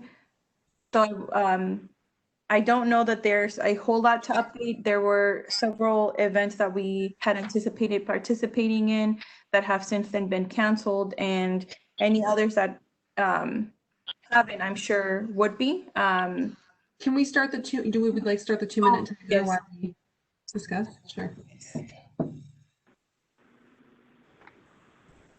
Can we start it? Can we start the 2 minutes now? Is the clock going? Okay, so the clock is going and we can continue to discuss. Commissioner Branch, did you want to share the ad hoc? Yeah, I just want to talk about the Know Your Rights Forum. So as you know, this is something we've been talking about for a long time, and it got delayed for various reasons, like trying to coordinate with Southwestern College.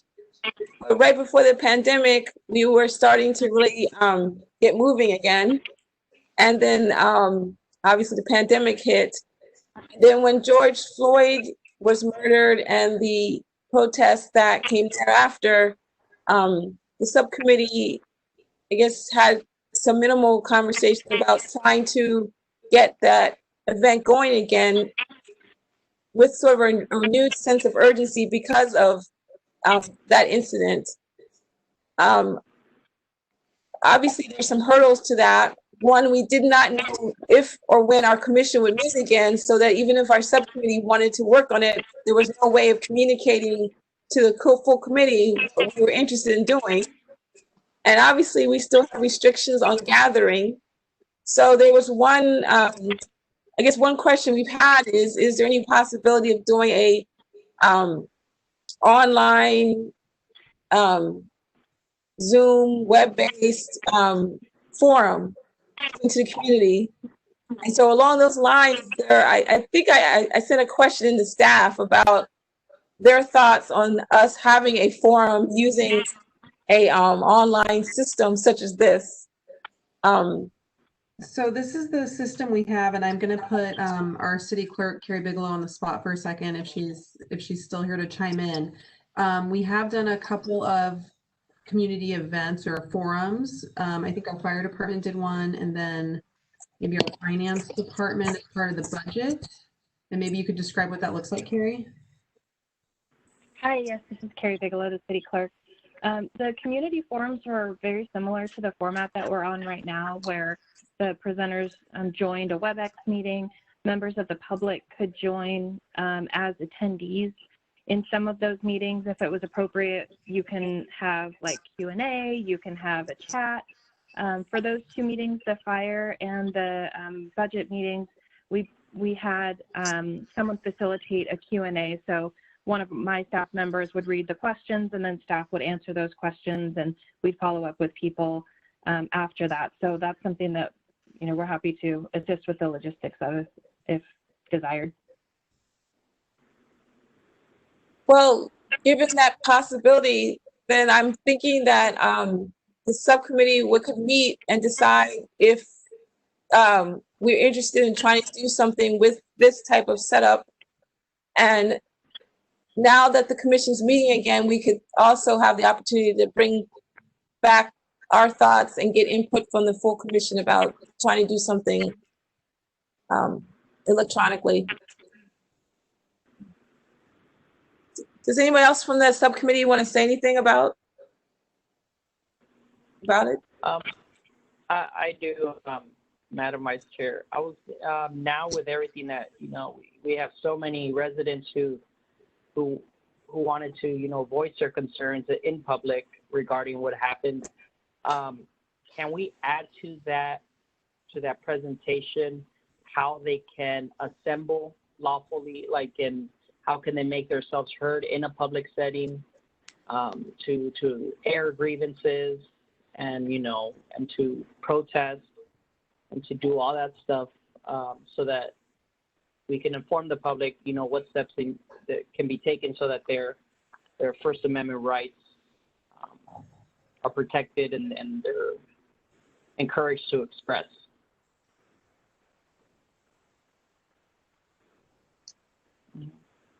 If you're asking me, that's something. Oh no, I'm just thinking like if we could add that on there too, not just because I know we were focused on, you know, interacting with law enforcement, but how can they work with city officials so that they can start, you know, a march or a protest, some type of assembly, you know, the steps they can take in order for them to do that.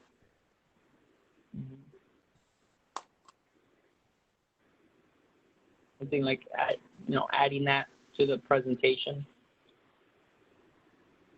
I think we could. Does anyone else want to weigh in from the ad hoc?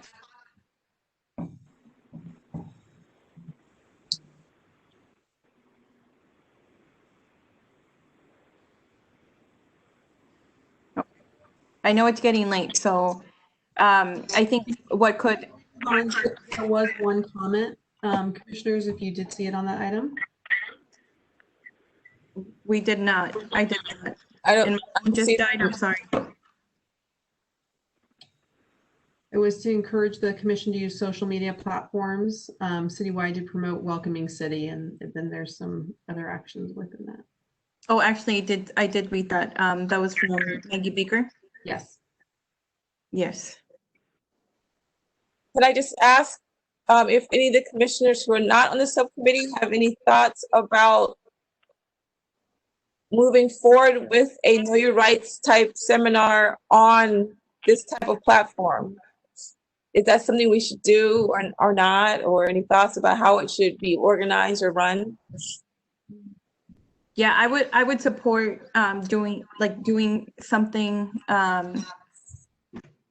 Doing something. I think it could just be because of the late hour. I would like to explore what exactly, like what else would be needed, if anything else. And I would want it to be in a way that allows for, you know, public comment and active participation. And I don't know if it would be tied to the same type of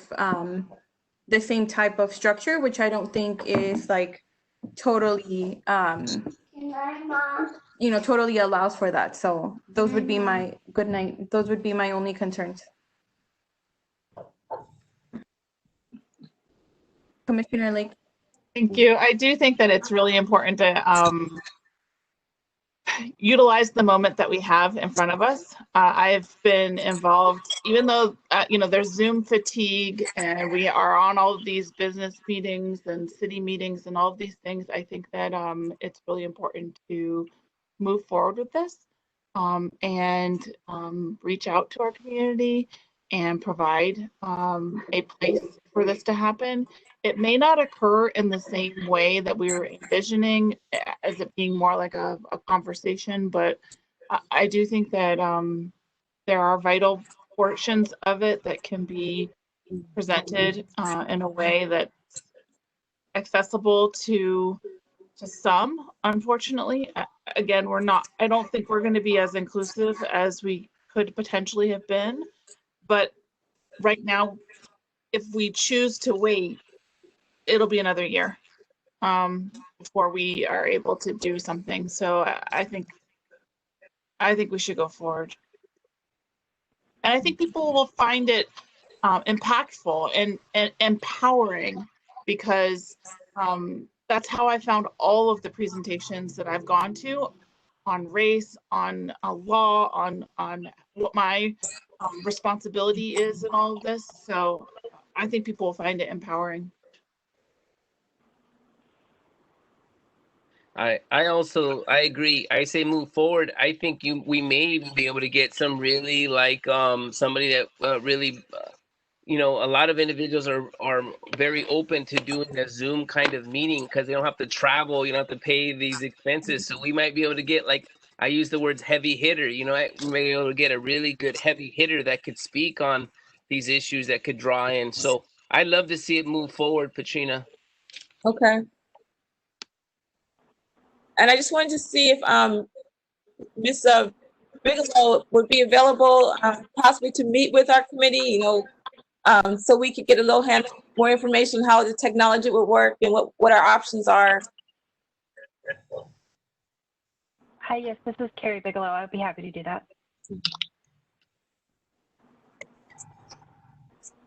Okay, great. So there's definitely some follow-up that needs to happen there. Let me know if you need anything to help support. I think there was still room on that ad hoc. So if possible, I can help support. Yeah, there's only 3 of us on it, so we could have another person, which could be you, be on it. Okay. Somebody else. Anyone else? Yeah. Let me or Courtney know if you want to participate, and we can figure out what the logistics of it would be, so we don't go over the limit. Okay, so that I think is all that there is for that item. Again, I think all the other events that we had planned are not so we can come back to it if anything changes. So that is the last action item on our agenda, and we will move on to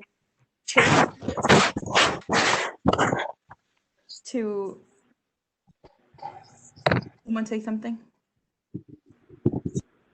No? Okay. So I just wanted to provide a quick update on the qualified electorate item that we had brought to council from the recommendation that we made to council that would allow non-citizens, and I don't even think that's the right language, but folks who were not registered to vote to participate on boards and commissions.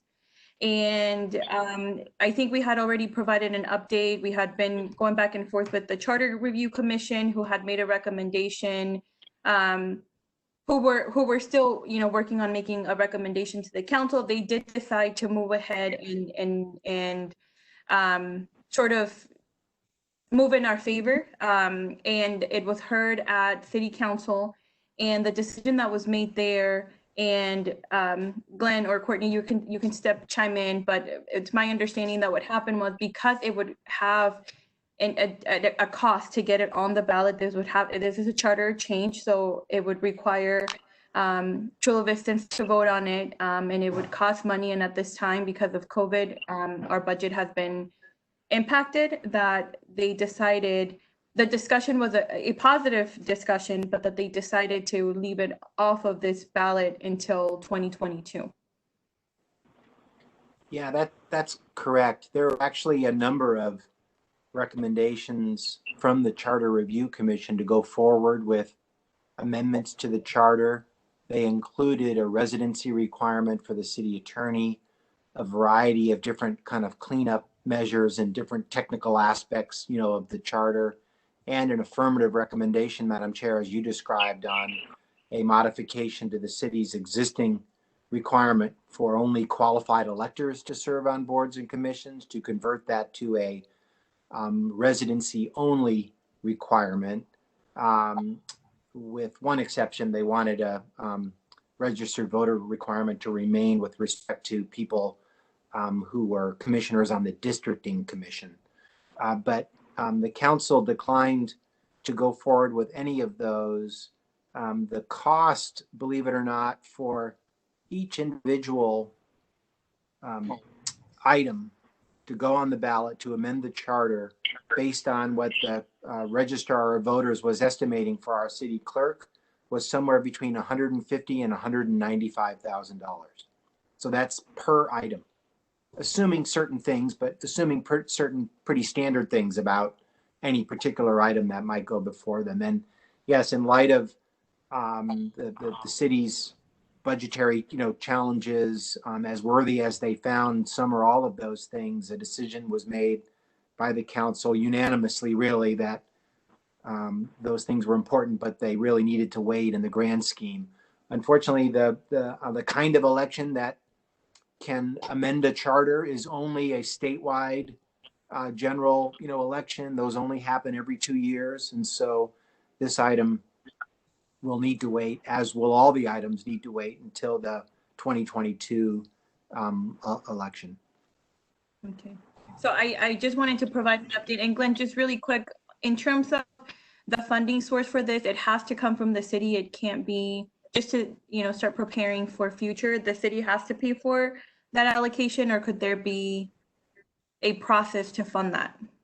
Yeah, I appreciate that question, and we are still looking at that. It is true, I think, in other examples that, and the only experience that we've seen is with a development land use amendment, that in fact developer groups, have put together money in order to put items on the ballot that were sponsored, by the city, and we are still looking at that as to what the flexibility is with that. But I think the expectation was that would be too much money to cobble together, probably for any group, for an item like this, in that short period of time. But I will report back to you on that, Madam Chair, at the next meeting. Okay. Because we are looking at it. Thank you. Appreciate it. So I think, for future, right, we have to, I don't know that it'll be all of us still on this body, but we'll prepare to raise the 200,000 required to put this on the ballot in 2022. Car wash. Or more than that. Okay, so a lot of car washes. A lot of car washes. Big sales. Yes. So so that's all that I had. And again, I appreciate you all continuing to put your trust in me to continue to chair the commission. It's definitely a point of pride for me to be able to help lead our commission, especially during this time. So I am very appreciative of your trust. So thank you. I'll turn it over to commissioner comments. Commissioner Branch.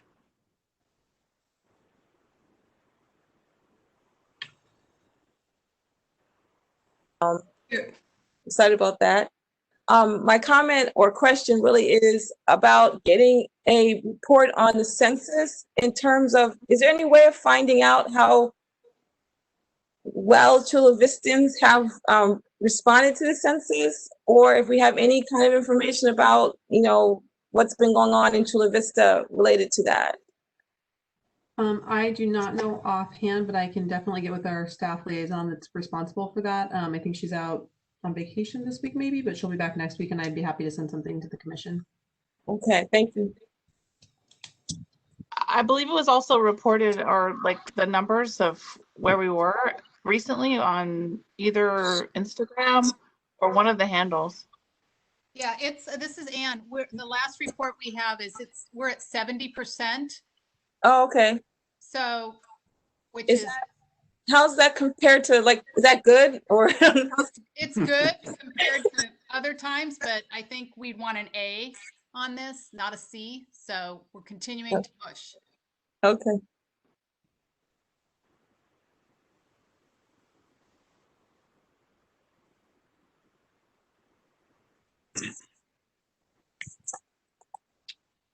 You know what, Katrina? I also saw that they, like the Loma Verde area, they were doing a census car parade or something like that. Near my house too.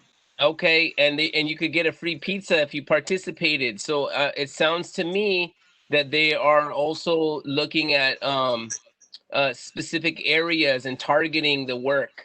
So I just wanted to throw that out there because it seems like it's ongoing.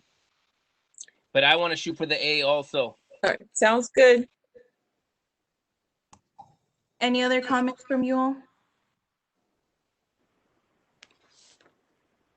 Go ahead. All right.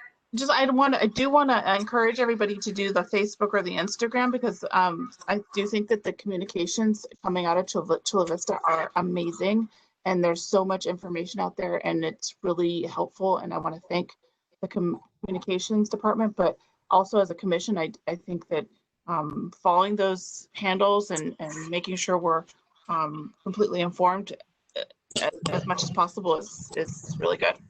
Thank you. Go ahead. Take time, but I definitely want to thank staff for putting this together tonight. This was not easy. I know it wasn't. I got a few different emails, probably tons of processing going on over there. So thank you, staff. Yes, Thank you. Thank you. Anyone else? Okay, so if we don't have any other commissioner comments, I'll turn it over to staff comments.